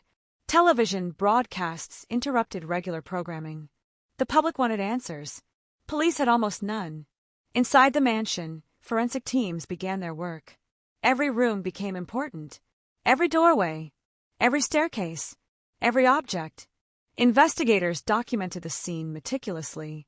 Photographs captured details. Measurements were recorded. Evidence was collected. The process moved slowly because it had to. A mistake made during the first hours of an investigation can affect a case for years.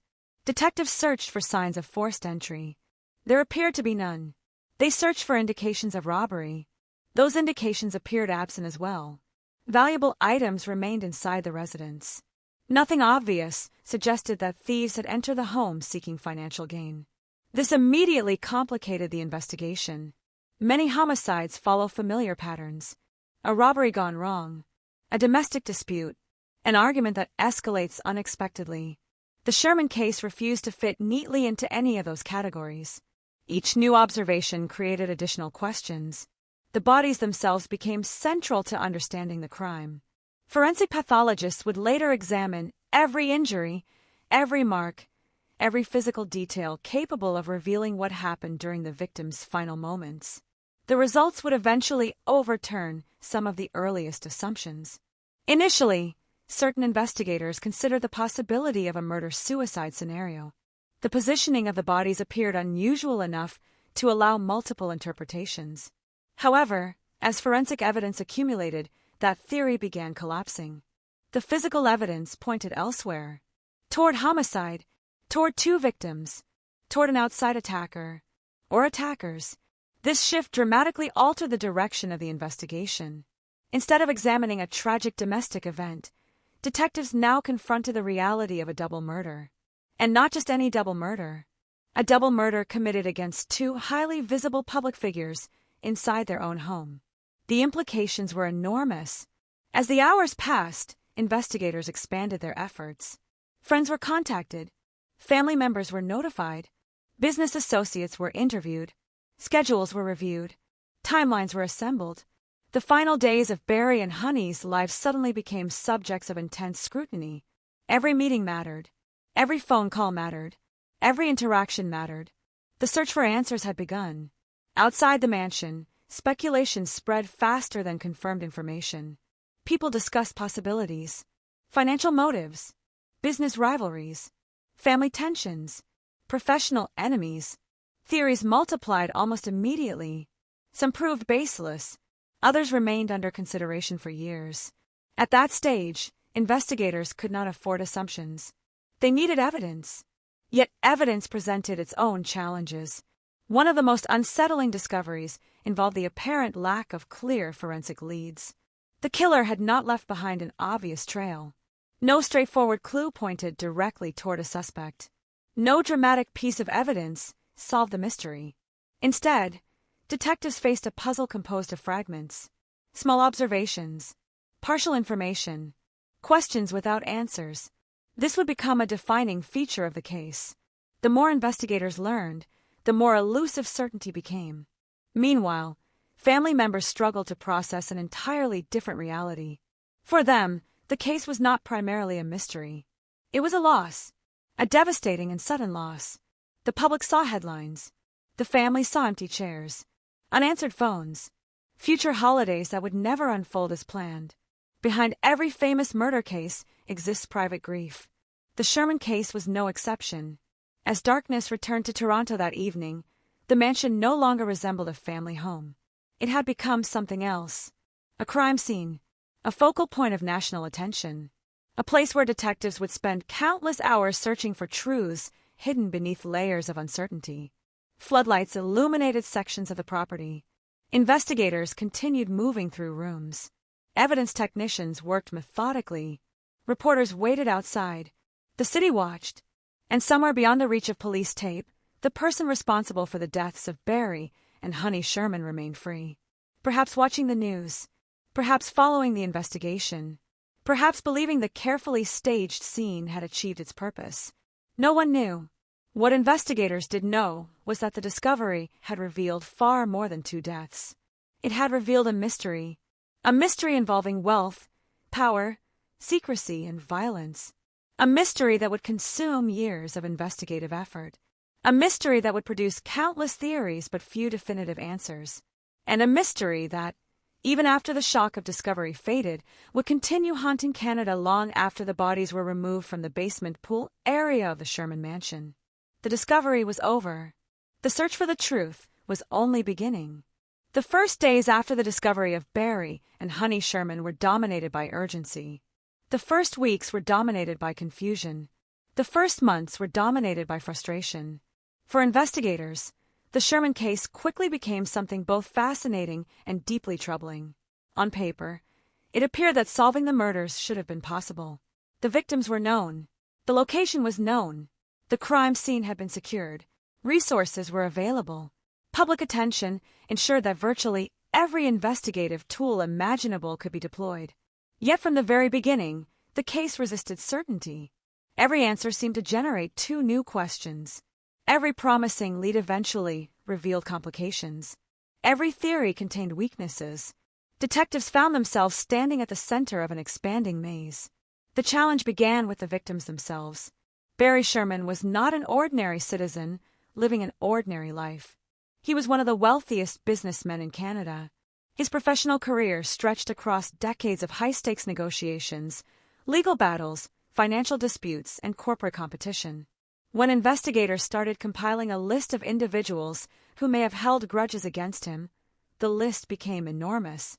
Competitors, former associates, business rivals, former employees, individuals involved in litigation, people who believed they had been wronged, people who believed they had lost money, people who believed Barry Sherman had stood in the way of their ambitions. The number of possibilities was overwhelming. Each potential conflict required examination. Each relationship demanded scrutiny. Detectives began reviewing years of business records, legal filings, financial documents, and correspondence. The deeper they looked into Barry's professional life, the more complicated the landscape became. Success creates opportunities. It also creates enemies. Some of Barry's legal disputes involved millions of dollars. Others involved personal disagreements that had evolved into long-running conflicts. Investigators could not afford to dismiss any possibility. At the same time, attention naturally turned toward the Shermans' personal lives. Family relationships became an unavoidable area of investigation. This was not because detectives possessed evidence against family members. Rather, homicide investigators understand a basic reality. In many murder cases, the victim's closest relationships often contain important clues. Spouses, children, siblings, friends, trusted associates. Anyone who occupied a significant place within the victim's life became part of the investigative picture. For the Sherman family, this reality created enormous emotional strain. A family already coping with sudden loss now found itself under intense scrutiny. Questions emerged from every direction. Reporters sought comments. Investigators requested information. Public speculation expanded rapidly. The distinction between legitimate investigation and public rumor became increasingly difficult to maintain. As detectives worked through interviews and evidence, another challenge emerged. The crime scene itself refused to point clearly toward any specific suspect. There was no obvious confession, no eyewitness who could identify the killer, no direct forensic evidence that immediately solved the case. Instead, investigators were forced to rely upon careful reconstruction. They needed to determine not only who might have wanted Barry and Honey dead, but also who had the opportunity and ability to carry out the crime. This process required thousands of hours. Phone records were analyzed, emails were reviewed, financial transactions were examined, travel histories were checked, security footage was collected from surrounding areas. Every possible source of information became valuable. One of the most important investigative questions involved access. How had the killer entered the residence? The absence of clear forced entry continued to puzzle detectives. A random intruder seemed less likely. A person familiar with the property seemed more plausible. Yet plausibility is not proof. Investigators needed evidence, and evidence remained frustratingly scarce. As weeks turned into months, forensic experts continued studying every available detail. The positioning of the bodies received particular attention. Experienced homicide investigators understood that staged crime scenes often reveal something about the offender. The decision to arrange Barry and Honey in a specific manner suggested planning. It suggested thought. It suggested an effort to influence how the crime would be interpreted. But what exactly was the intended message? That question remained unresolved. Some investigators believe the staging reflected an attempt to create the appearance of a murder-suicide. Others believe the arrangement served a different psychological purpose entirely. Without identifying the killer, certainty remained impossible. Meanwhile, public interest in the case continued growing. Newspaper headlines appeared regularly. Television panels debated possible motives. Online discussions generated countless theories. People across Canada became amateur detectives. Everyone seemed to have an opinion. Almost nobody had answers. Among the most intriguing developments was the discovery of surveillance footage showing an unidentified individual walking through the neighborhood near the time of the murders. The figure appeared calm, unhurried, almost ordinary. Yet investigators believed this person could be extremely important. The public soon became familiar with a name that would become synonymous with the case: the Walking Man. The footage itself offered limited detail. The image quality was imperfect. The individual's face could not be clearly identified. There was no dramatic behavior, no obvious weapon, nothing that immediately revealed criminal intent. Just a solitary figure moving through the darkness. Yet sometimes the smallest clues become the most significant. Investigators devoted considerable effort to analyzing the footage. Experts examined body movement, walking patterns, physical characteristics, potential routes, possible destinations.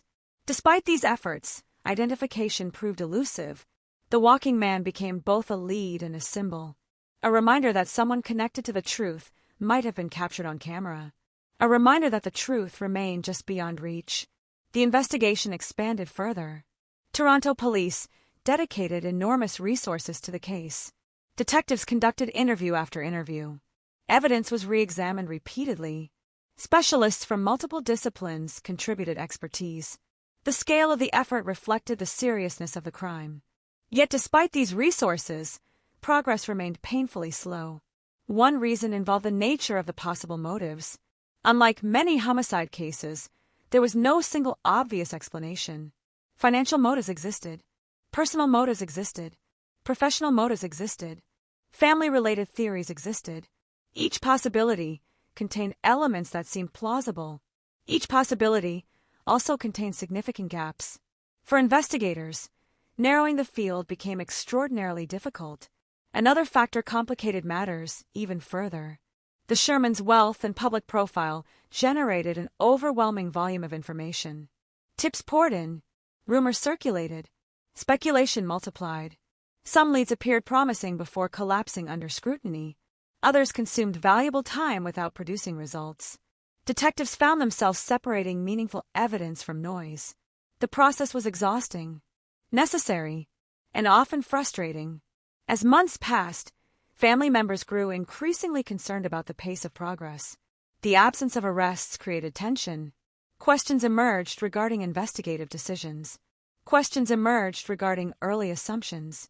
Questions emerged regarding whether opportunities had been missed during the crucial first days. Such concerns are common in major homicide investigations, particularly when no suspect has been identified. But in the Sherman case, these concerns carried unusual weight because of the extraordinary public attention surrounding the murders. Eventually, the family took an unusual step. They hired private investigators. Their goal was simple: find answers, find the truth, find whoever was responsible. The existence of parallel investigative efforts added another layer of complexity to an already complicated case. Information flowed through multiple channels. Theories developed independently. Different perspectives emerged regarding what the evidence actually meant. Instead of bringing clarity, the growing volume of information often deepened uncertainty. By the second year after the murders, one reality had become impossible to ignore. The Sherman investigation was no longer simply a homicide case. It had become a national mystery. Every major development attracted headlines. Every new theory generated debate. Every public statement was analyzed. And yet the central question remained unchanged. Who killed Barry and Honey Sherman? Investigators continued working. Evidence continued being reviewed. Possibilities continued being explored. But certainty remained absent. Somewhere within the enormous collection of documents, interviews, forensic reports, surveillance footage, financial records, and witness statements, the answer presumably existed. The challenge was finding it. The challenge was recognizing it. The challenge was proving it. As the years began passing, the case developed an almost haunting quality. Not because detectives had stopped searching. They had not. Not because people had stopped caring. They had not. The haunting quality emerged because so much effort had produced so little certainty. The victims were known. The crime scene was known. The timeline was partially known. Yet the killer remained unknown. And with each passing year, the mystery seemed to grow larger rather than smaller. The investigation continued. The questions continued. And somewhere beyond the reach of investigators, the truth remained hidden. In most true crime stories, the breakthrough arrives like a thunderclap. A fingerprint matches. A witness finally speaks. A suspect makes a mistake. A forgotten piece of evidence suddenly reveals the truth. The investigation changes direction overnight, and the path toward justice becomes visible. The murders of Barry and Honey Sherman did not follow that pattern. If anything, the Sherman case became remarkable because the breakthrough investigators desperately needed never fully arrived. Instead, the years that followed produced something far more complicated. A series of developments, fragments of possibility, new clues that seemed important, new theories that appeared promising. Yet each time detectives believed they were moving closer to the truth, the case slipped back into uncertainty. And still, there were moments when it seemed the mystery might finally be solved. One of the most significant developments centered on the figure who would become known across Canada as the Walking Man. By the time investigators publicly released information about the mysterious individual, public fascination had reached extraordinary levels. The surveillance footage itself was unsettling because of its simplicity. There was no dramatic chase, no visible act of violence, no obvious criminal behavior, only a solitary figure moving through the neighborhood during the critical time period surrounding the murders. The image was grainy. The details were limited. Yet detectives believed the person might possess information crucial to understanding what happened. The release of the footage generated immediate attention. News broadcasts replayed the video repeatedly. Experts analyzed body language. Former police officers offered opinions. Members of the public examined every frame. Thousands of people believed they recognized something familiar. A walk, a posture, a silhouette. Tips flooded into investigators. Some appeared promising. Most led nowhere. The Walking Man became one of the most recognizable, unidentified figures in modern Canadian criminal history. Yet despite years of attention, certainty remained elusive. Was the person the killer? A witness? A passerby with no connection to the crime? Investigators never publicly provided definitive answers. The mystery persisted. At the same time, forensic specialists continued re-examining physical evidence collected from the mansion. Advances in technology created hope. Modern investigations increasingly benefit from scientific tools unavailable in previous decades. Sometimes evidence that appears insignificant during an initial examination becomes critically important years later. Detectives understood this. Nothing could be overlooked. Every sample, every photograph, every report, every possibility. The challenge was not a lack of effort. The challenge was a lack of certainty. As the investigation evolved, another important development emerged. The theory that Barry and Honey had been targeted by a professional killer gained increasing attention. Several aspects of the crime appeared consistent with planning. The absence of obvious forced entry, the limited forensic evidence, the unusual staging of the bodies, the apparent ability of the offender to enter and leave without attracting immediate attention. To many observers, these details suggested preparation rather than spontaneity. A professional assassin became one of the most discussed possibilities. The theory carried undeniable appeal. It seemed capable of explaining the sophistication of the crime. It seemed capable of explaining why investigators struggled to identify a suspect. It seemed capable of explaining why years passed without an arrest. But theories are not evidence. No matter how compelling an explanation appears, detectives require proof, and proof remained frustratingly absent. Meanwhile, investigative journalists continued uncovering details about Barry Sherman's complicated professional world. Business disputes received renewed scrutiny. Past legal battles returned to public attention. Former associates found themselves answering questions about events that had occurred years earlier. The deeper reporters dug into Barry's history, the more complex the picture became. This complexity created both opportunity and danger. Opportunity, because hidden motives sometimes emerge from forgotten conflicts.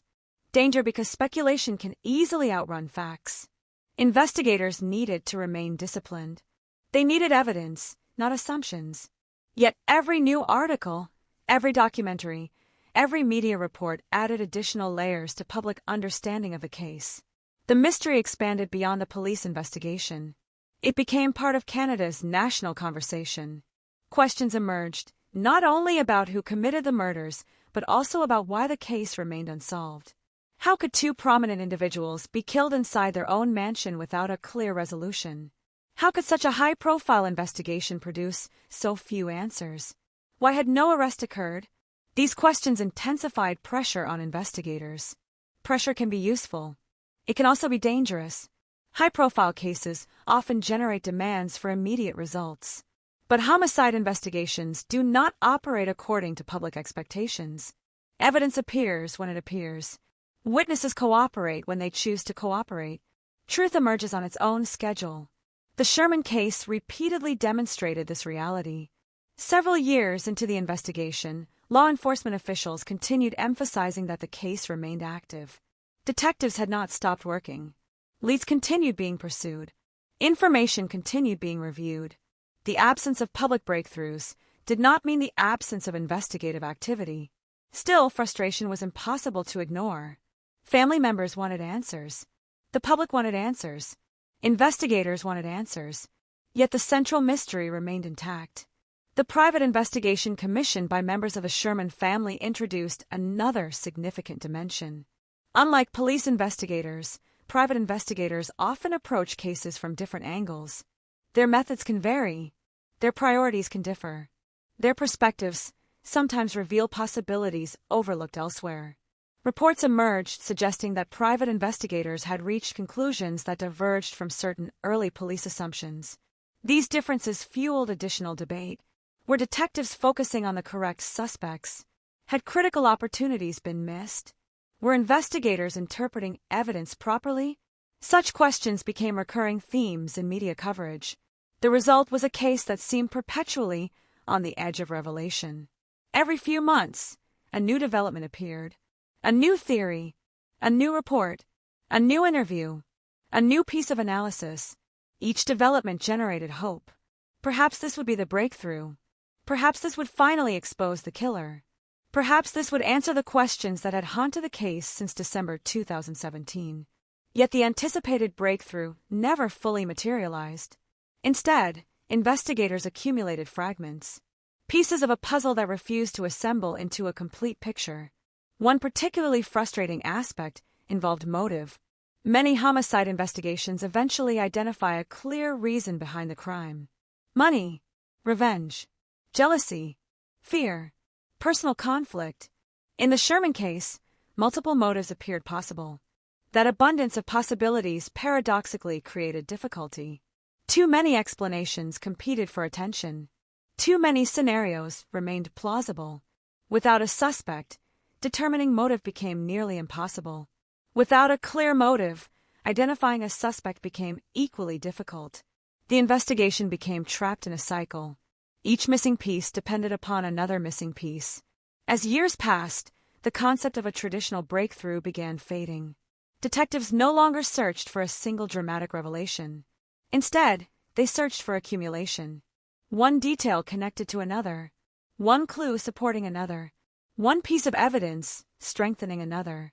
This is how many real investigations succeed, not through cinematic moments, through patience, persistence, relentless attention to detail. Yet even that approach produced limited results. The Sherman case remained stubbornly resistant.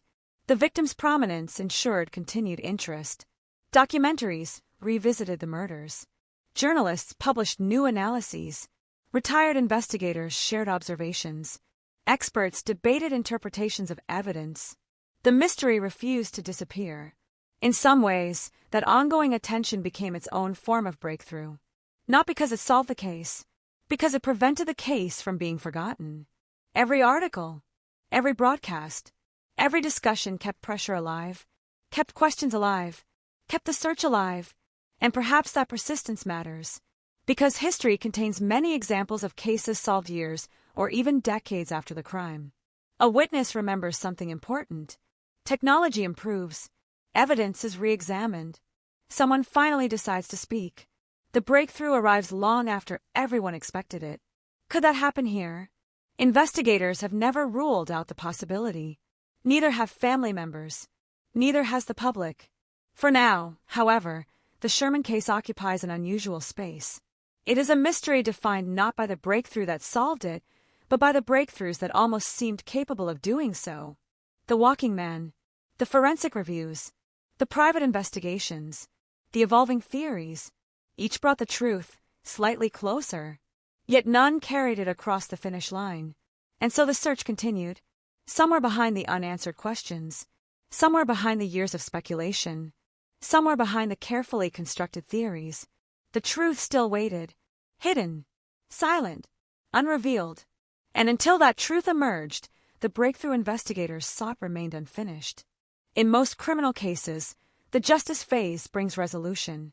A suspect is identified, charges are filed, evidence is presented before a court, witnesses testify, jurors deliberate, a verdict is delivered, questions are answered, families finally receive some measure of peace.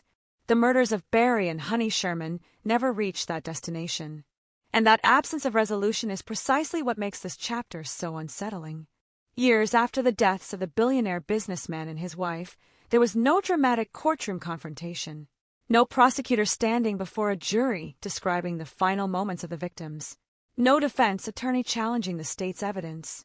No emotional testimony from a defendant forced to answer difficult questions. There was no trial because there was no accused person. The justice system could not move forward. The process remained frozen at the same critical point. Investigators continued searching for answers, but the courtroom doors never opened. For the Sherman family, this reality created a unique kind of suffering. Grief is painful under any circumstances, but unresolved grief carries an additional burden. When a killer is identified and convicted, families at least gain a framework for understanding what happened. They may never fully heal, but they know who committed the crime. They know why the legal system reached its conclusion. They know the person responsible has been held accountable. In the Sherman case, none of those certainties existed. Every holiday, every family gathering, every anniversary, the same unanswered questions returned. Who killed Barry and Honey? Why were they targeted? Was the motive financial, personal, professional? Were the murders planned for months? Or did events unfold unexpectedly? The absence of answers became its own form of punishment.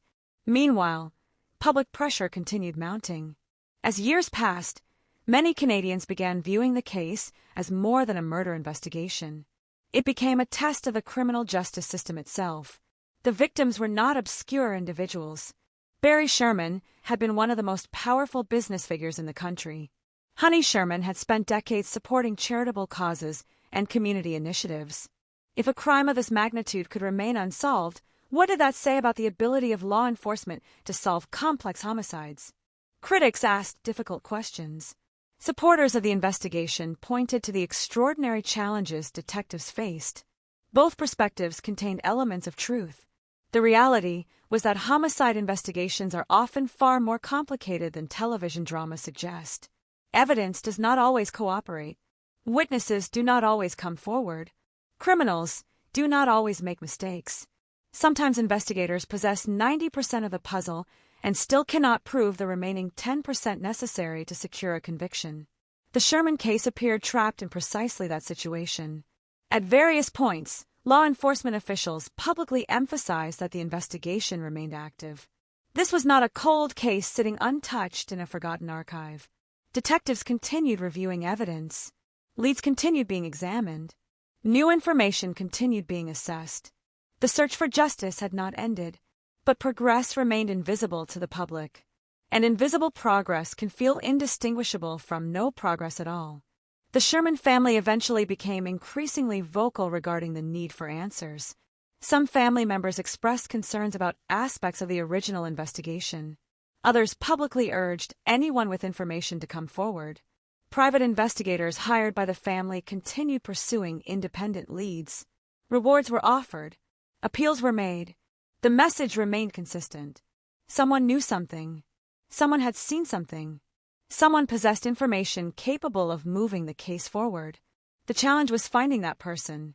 As time passed, the legal dimensions of the case became more complex. Without an identified suspect, prosecutors could do nothing. The burden of proof in a murder trial is enormous. Suspicion is not enough. Theory is not enough. Probability is not enough. A courtroom requires evidence, reliable evidence, provable evidence, evidence capable of surviving intense scrutiny. That threshold protects innocent people from wrongful conviction. It also means some cases remain unresolved even when investigators strongly suspect certain possibilities. The legal system demands certainty whenever possible. The Sherman case never reached that point. There were moments when public speculation suggested an arrest might be imminent. Media reports occasionally fueled optimism. Experts debated investigative developments. Former detectives offered opinions. But speculation never transformed into prosecution. No charges emerged. No suspect stood before a judge. The justice process remained incomplete. One of the most fascinating aspects of the case involved the tension between public perception and legal reality. Public perception often seeks narratives. People want villains, motives, explanations, a story with a beginning, middle, and end. Real investigations rarely provide such neat conclusions. The legal system operates differently. Its purpose is not to satisfy curiosity. Its purpose is to establish facts beyond reasonable doubt. That distinction matters enormously. Many theories about the Sherman murders have circulated over the years. Some focus on business rivalries. Others focus on financial disputes. Still others examine personal relationships or professional conflicts. But theories remain theories until evidence converts them into facts. The justice system cannot convict a theory. It can only convict a person. And no person has ever been convicted for the murders of Barry and Honey Sherman. As the years accumulated, another difficult reality emerged. Memories fade. Witnesses age. Evidence can become harder to interpret. Time is often an enemy of criminal investigations. Every unsolved year creates new obstacles. Investigators understood this. Family members understood this. The public understood this. The clock continued moving forward. Yet despite these challenges, hope never completely disappeared. History contains examples of murders solved decades after they occurred. New technology changes investigations. Old evidence reveals new secrets. Witnesses decide to speak.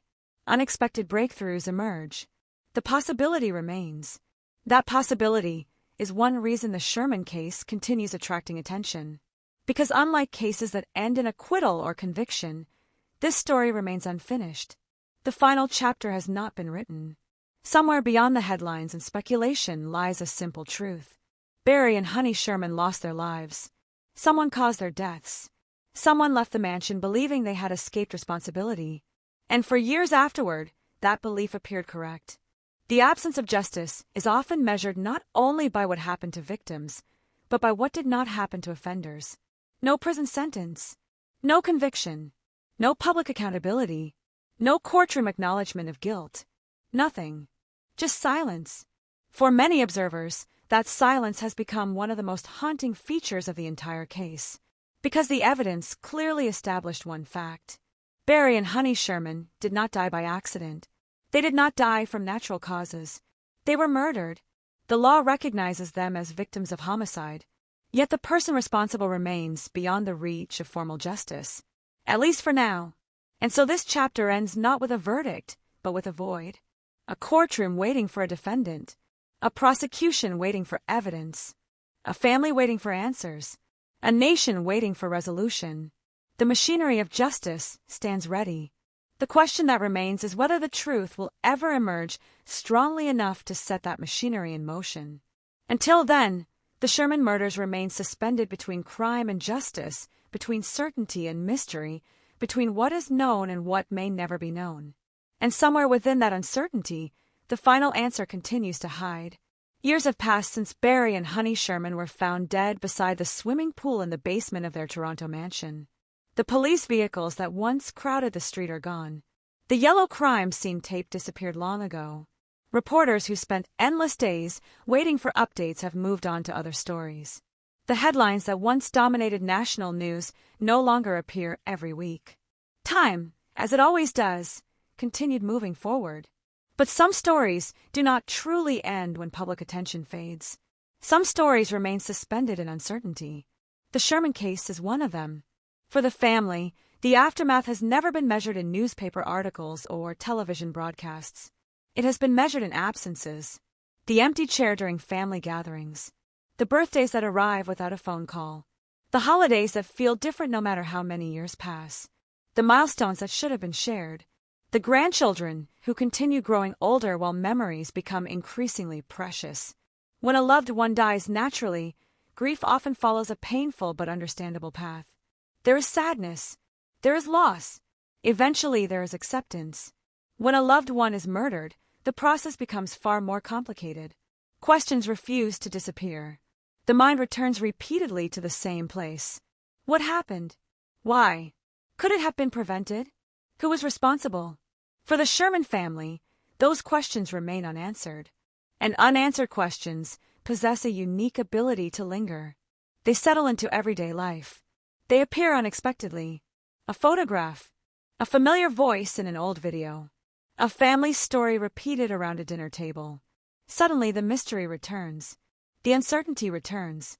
The realization returns that justice remains unfinished. The broader Canadian public experienced its own version of that lingering uncertainty. The murders challenged assumptions many people held about safety, power, and wealth. There is a common belief that money can solve almost any problem. Money buys security systems. Money buys private investigators. Money buys legal expertise. Money buys influence. Barry Sherman possessed enormous resources. He spent decades building one of the most successful pharmaceutical companies in Canada. He had access to opportunities most people could only imagine. Yet none of those resources protected him or Honey during their final moments. And none of those resources have succeeded in identifying their killer. That reality disturbed many observers.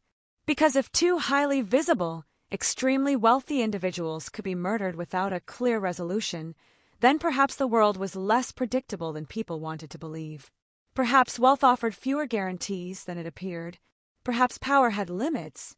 The case also revealed something important about modern criminal investigations. Television often creates unrealistic expectations. Viewers become accustomed to detectives solving crimes within an hour. Every clue leads neatly to another clue. Every mystery receives an answer. Real life rarely operates that way. Real investigations involve uncertainty, mistakes, dead ends, missing information, human limitations. The Sherman investigation demonstrated those realities in painful detail. Thousands of hours of work, countless interviews, extensive forensic analysis, years of effort, and still no definitive answer. For many people, that fact remains difficult to accept. Yet it reflects an uncomfortable truth. Not every murder is solved. Not every question receives an answer. Not every victim receives justice. The passage of time has also transformed the case into something larger than a criminal investigation. It has become part of Canadian history. Students of criminal justice discuss it. Journalists continue revisiting it. Retired detectives analyze it. Documentary filmmakers explore it. The murders have entered the category of cases that refuse to disappear from public memory. Part of that persistence comes from the extraordinary circumstances. A billionaire businessman, a prominent philanthropist, a luxurious mansion, a carefully staged crime scene, an unidentified suspect. The ingredients resemble fiction. Yet the tragedy was entirely real. Two human beings lost their lives. Families lost parents and grandparents. Friends lost people they cared about. Communities lost supporters and benefactors. The consequences extended far beyond the walls of a Sherman residence. The charitable organizations supported by Honey Sherman continue their work.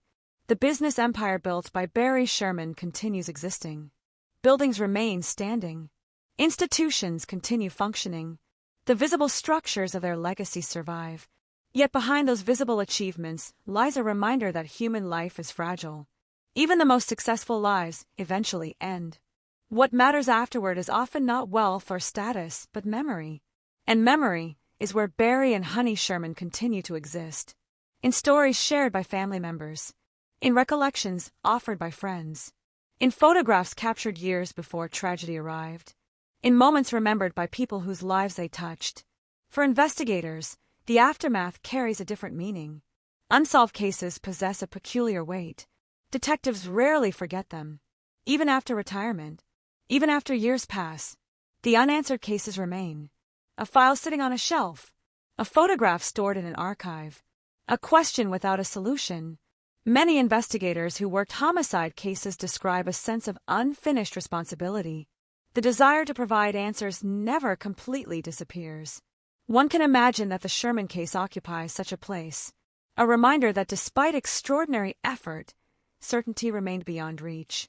Yet history teaches caution before declaring any mystery permanent.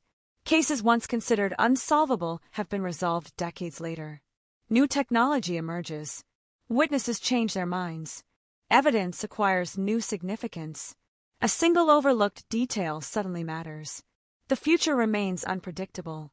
That possibility continues offering hope. Hope for the family. Hope for investigators.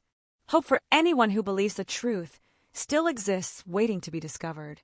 Perhaps somewhere there is a person carrying knowledge they have never shared. Perhaps someone remembers a conversation, a meeting, a strange remark, a detail that seemed insignificant at the time. Perhaps one day that information will surface. Perhaps one day it will connect with existing evidence. Perhaps one day the mystery will finally break open. Or perhaps it will not. That uncertainty forms the heart of the Sherman story. Not merely the question of who committed the murders, but the larger question of how society lives with mysteries that refuse resolution. Humans naturally seek conclusions. We want stories to make sense. We want causes and effects. We want villains identified and victims honored through justice. When those expectations are denied, discomfort remains. The Sherman case leaves that discomfort unresolved. There is no final courtroom scene, no dramatic confession, no last-minute revelation, only a lingering silence. And within that silence, countless possibilities. As we reach the end of a story, it is important to remember what often becomes lost beneath years of speculation. Barry and Honey Sherman were not characters in a mystery. They were people. They lived lives filled with ambitions, relationships, achievements, disappointments, and hopes. They built a family. They built careers. They shaped the lives of others. The crime that ended their lives does not define the entirety of who they were.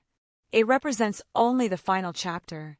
The true measure of a life exists in everything that came before. Yet the final chapter remains significant because it continues demanding an answer. Somewhere within the shadows of December 2017 lies the truth about what happened inside that mansion. Somewhere there is an explanation, a sequence of events, a motive, a decision that transformed an ordinary winter week into one of the most infamous criminal mysteries in Canadian history. Until that truth emerges, the story remains unfinished. The mansion stands silent. The years continue passing. The investigation remains open. And the question that has haunted Canada since that winter morning remains exactly where it began. Who killed Barry and Honey Sherman? For now, no one knows. And that uncertainty may be the most chilling part of all. Long after investigators left the Sherman residence, long after reporters packed away their cameras, and long after the public's initial shock began to fade, the house itself remained. It stood quietly behind its gates, surrounded by trees and winter air, carrying memories that no forensic report could fully capture. 4 years, people drove past the property, knowing exactly what had happened there. They slowed their cars. They glanced toward the mansion. They wondered, not because they expected to discover something hidden among the walls or windows, but because certain places become attached to stories, and certain stories refuse to let go. The Sherman residence became one of those places, a building transformed by tragedy, a symbol of a mystery that remained unsolved. To outsiders, it was simply a large house. To investigators, it was a crime scene. To family members, it was something much more painful. It was the last place Barry and Honey Sherman were alive. When people discuss famous unsolved murders, attention often focuses on suspects, evidence, and theories. But there is another side to such cases. the emotional landscape left behind, the invisible consequences that continue long after the headlines disappear. For the Sherman family, the aftermath was not measured in months. It was measured in years. Every major family event carried an absence. Birthdays, graduations, weddings, holiday dinners, moments that should have included Barry's voice or Honey's laughter arrived without them. Life continued because life always continues. Yet the missing pieces never returned. Friends experienced similar losses. Some remembered Barry as a relentless businessman whose determination seemed limitless. Others remembered private conversations, shared meals, or unexpected acts of generosity. People who knew Honey often spoke about her warmth, about her ability to make people feel welcome, about her commitment to charitable work, about the countless causes she quietly supported. Those memories survived. But memory and justice are not the same thing. Memory honors the dead. Justice seeks answers. And in this case, answers remained elusive. As the years passed, one question became increasingly difficult to ignore. How does a crime of this magnitude remain unsolved?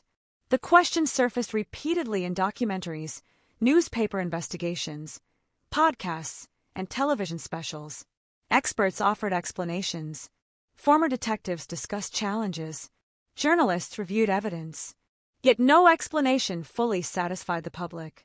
Perhaps that is because people instinctively believe that enough effort should eventually produce certainty. We want to believe that every mystery has a solution waiting to be discovered. We want to believe that truth eventually rises to the surface. Most of the time, that belief is justified. But not always. History is filled with cases that remain unresolved. Names without answers. Victims without convictions. Questions without conclusions. The Sherman murders joined that list. And in doing so, they became something larger than a criminal investigation. They became a lesson in uncertainty. A reminder that modern technology, enormous resources, and intense public attention do not guarantee resolution. For many observers, that realization was deeply unsettling. The world often feels safer when mysteries are solved. A known threat can be understood. An unknown threat lingers. Somewhere, the individual responsible for the deaths of Barry and Honey Sherman lived through the years that followed. That fact alone continues to disturb people. If the killer was acting alone, they carried the secret by themselves. If others were involved, then multiple individuals shared knowledge that investigators desperately wanted. Regardless of a scenario, someone knew what happened. Someone understood the truth. Someone possessed the final piece of the puzzle. Yet that knowledge never reached the public. At least not yet. There is a strange loneliness attached to unsolved crimes. The victims can no longer speak. The investigators can only interpret evidence. Family members can only search for understanding. The truth exists, but it remains trapped. Locked inside memories, decisions, and actions that occurred years ago. The Sherman case embodies that loneliness perfectly. The evidence tells part of the story. The crime scene tells part of the story. The timeline tells part of the story. But none of them tell the entire story. Not by themselves. And so the mystery endures. Over time, new generations learned about the case. Young journalists encountered it while studying famous Canadian investigations. Students read about it in discussions of criminal justice. True crime audiences discovered it through documentaries and podcasts. Each new generation arrived at the same questions. Each new generation examined the same evidence. Each new generation wondered whether they might notice something others had overlooked. That continuing fascination speaks to the power of unresolved stories. Human beings are natural problem solvers. We dislike unfinished narratives. We search for patterns. We search for explanations. We search for closure. The Sherman murders offer none of those things. Instead, they leave us standing before an open door leading into darkness. We can see the outline of events, but not the complete picture. And perhaps that is why the case remains so compelling. Not because of the wealth involved, not because of the mansion, not because of the media attention, but because it forces us to confront a difficult truth. Some questions survive longer than expected, sometimes much longer. Yet despite everything, hope remains part of the story. Not blind optimism, not certainty. Hope, the possibility that one day a witness will come forward, The possibility that a forgotten detail will acquire new significance. The possibility that technology will reveal something previously invisible. The possibility that truth, no matter how deeply buried, may eventually emerge. Investigators understand this better than anyone. Many famous cold cases have been solved after decades of silence. Evidence has a way of waiting. People have a way of talking. Secrets have a way of escaping. Whether that will happen here remains unknown. But the possibility exists. And as long as that possibility exists, the story is not truly over. The final chapter has not been written. Barry Sherman spent much of his life building businesses, building opportunities, building a legacy that stretched across Canada. Honey Sherman spent much of her life helping others, supporting communities, supporting families, supporting causes she believed mattered. Those contributions remain part of their story. The murders do not erase them. They simply cast a long shadow across everything that followed. Perhaps one day that shadow will lift. Perhaps one day investigators will stand before microphones and announce that the mystery has been solved. Perhaps one day a courtroom will finally hear the evidence.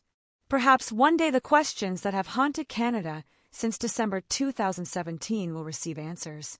Until that day arrives, the Sherman case remains suspended between certainty and speculation, between evidence and mystery, between memory and justice.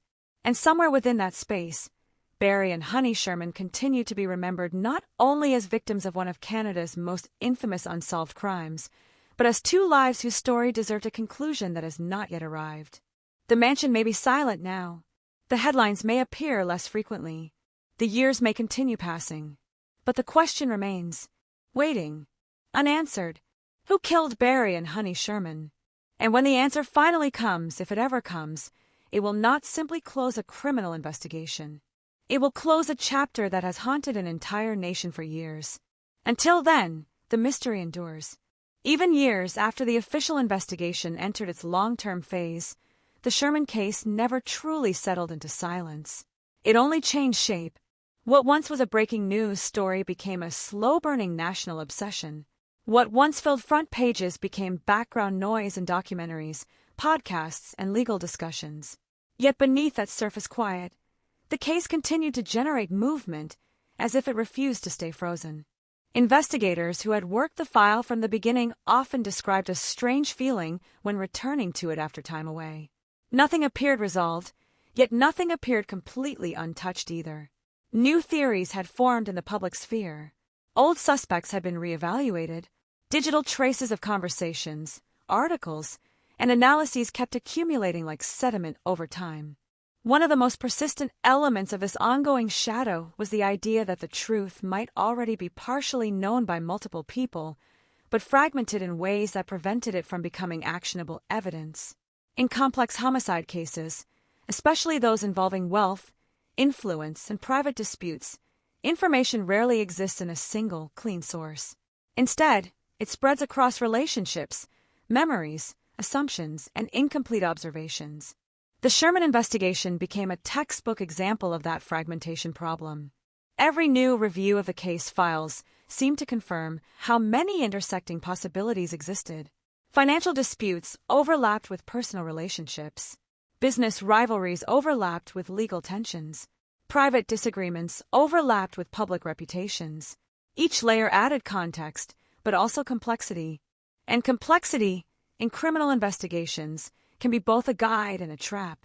Some investigators believe the answer lay in narrowing focus, stripping away the noise until only a few credible scenarios remained. Others argued that the noise itself might contain the missing signal, that something dismissed early in the investigation could later prove critical when reinterpreted with new information. This tension never fully resolved. Meanwhile, outside the official investigation, the public narrative continued to evolve. Online communities dedicated to true crime analysis dissected every available detail. Map reconstructions of a neighborhood were created. Timelines were rebuilt repeatedly. Surveillance footage, including the now famous walking man, was slowed down, enhanced, debated, and reanalyzed by countless independent viewers. The walking man in particular became more than just a figure in surveillance footage. He became a symbol of ambiguity itself. For some, he represented a potential suspect moving calmly through a critical window of time. For others, he was a distraction, a visual coincidence elevated beyond its actual evidentiary value. For investigators, he remained exactly what he had always been, an unidentified individual whose significance could not be confirmed or dismissed with certainty. That uncertainty mirrored the case as a whole. Another shadow that persisted involved the interpretation of motive. Over time, discussions shifted from whether there was a motive to which motive might have been most plausible. Financial theories remained prominent, given Barry Sherman's extensive business history and involvement in litigation. However, the sheer scale of his professional network made it difficult to isolate any single conflict as decisive. Personal theories carried emotional weight but lacked clarity. Family-related speculation emerged in media commentary, but often collapsed under scrutiny due to the absence of supporting evidence in the public record. Professional rivalry theories offered structural logic, but still struggled to connect directly to the specific circumstances of the crime scene. In the absence of a confirmed motive, every theory remained suspended in possibility. This suspension created a kind of psychological echo effect. The more the public tried to resolve a story, the more it seemed to resist resolution. Each attempt to simplify the narrative revealed additional layers of uncertainty beneath it. At the same time, technological advancements in forensic science continued to evolve, raising periodic hope that previously inconclusive evidence might one day yield new results. Cold case methodologies had improved significantly in recent years across many jurisdictions. Techniques involving trace analysis, digital reconstruction, and pattern recognition had solved cases once considered impossible. For those still following the Sherman investigation, this created a persistent question. Was the case truly stalled, or was it simply waiting for the right technological moment? That question had no answer, but it continued to shape expectations. Within law enforcement circles, the case remained one of those investigations that are never formally abandoned, but also never publicly progressing in visible ways. Files remained active. Analysts periodically revisited evidence. Leads were still assessed when new information surfaced. But no public breakthroughs emerged to shift the case into a new phase. This quiet persistence created a unique kind of investigative limbo. Not solved, not closed, not advancing in a visible direction, just continuing. For the Sherman family and close associates, that limbo translated into a prolonged emotional state that was difficult to define. Grief normally has stages, but unresolved homicide disrupts those stages. It introduces repetition instead of closure. Anniversaries do not mark healing, they mark continuity of absence. Each year added distance from the event itself, but not from its consequences. In fact, distance sometimes intensified reflection because fewer new developments meant fewer opportunities for resolution. The past became more static, not less painful. Some family members and observers continued to advocate for renewed attention to the case, emphasizing that time should not reduce urgency. Their argument was simple: the passage of years does not diminish the seriousness of unresolved murder. Others took a more cautious stance, suggesting that public speculation should not outrun verified facts. They emphasized the importance of allowing investigations to proceed without distortion from external narratives. Both perspectives reflected a shared truth: the case remained emotionally and legally sensitive. As time continued, the Sherman murders also became a reference point in broader discussions about criminal justice systems dealing with complex, high-profile cases. Legal scholars pointed to it when discussing the limits of circumstantial evidence. Investigative journalists referenced it when exploring the challenges of wealth-related crimes. Documentary filmmakers used it to illustrate how certain investigations can span years without resolution. It became more than a case. It became a case study. Yet despite this analytical framing, the human core of the story never disappeared. Behind every theory, every legal argument, every investigative strategy, there were two individuals whose lives ended abruptly inside a private space that was meant to be secure. That contradiction remained central to the case's enduring impact. The Sherman residence was not a public location. It was not a random crime scene in an unpredictable environment. It was a private home associated with control, privacy, and stability. The intrusion of violence into that space created a lasting sense of violation that extended beyond the immediate family. Even now, Revisiting the facts produces the same unresolved tension. How did such a carefully contained environment become the site of such a precise and lethal act without producing a clear trail to its origin? That question continues to define the case more than any single piece of evidence. Over time, investigators and observers alike came to accept that some cases do not move toward resolution in a linear way. Instead, they fluctuate between periods of attention and periods of quiet, between bursts of speculation and stretches of silence. The Sherman case remains in that pattern, still present, still discussed, still unresolved, and still resistant to closure. The shadows surrounding it have not disappeared. They have only shifted, moving from physical evidence into memory, analysis, and interpretation. What remains is not just a crime waiting to be solved, but a question that continues to exist within the structures of law, media, and public consciousness. Somewhere within those layers, the truth still exists. Unconfirmed, unrevealed, unfinished, and until it is fully uncovered, the shadows of that December night in 2017 will continue to move through every retelling of the story. As the Sherman investigation moved further away from the moment of discovery, something unusual began to happen. Instead of fading into history like many high-profile cases, it developed a kind of long-term presence, as if it had embedded itself into the structure of Canadian true crime memory. New developments did not come frequently, but when they did, they reignited public attention almost instantly. Each mention of the case carried weight, not because of what was newly revealed, but because of everything that remained unknown. In many unsolved homicide investigations, time eventually reduces intensity. Witnesses forget details. Public interest shifts elsewhere. Investigative focus narrows or dissolves. But the Sherman case resisted that natural decline. One reason was the scale of what was at stake. Barry and Honey Sherman were not private individuals living on the margins of society. They were deeply embedded in Canada's economic, philanthropic, and social landscape.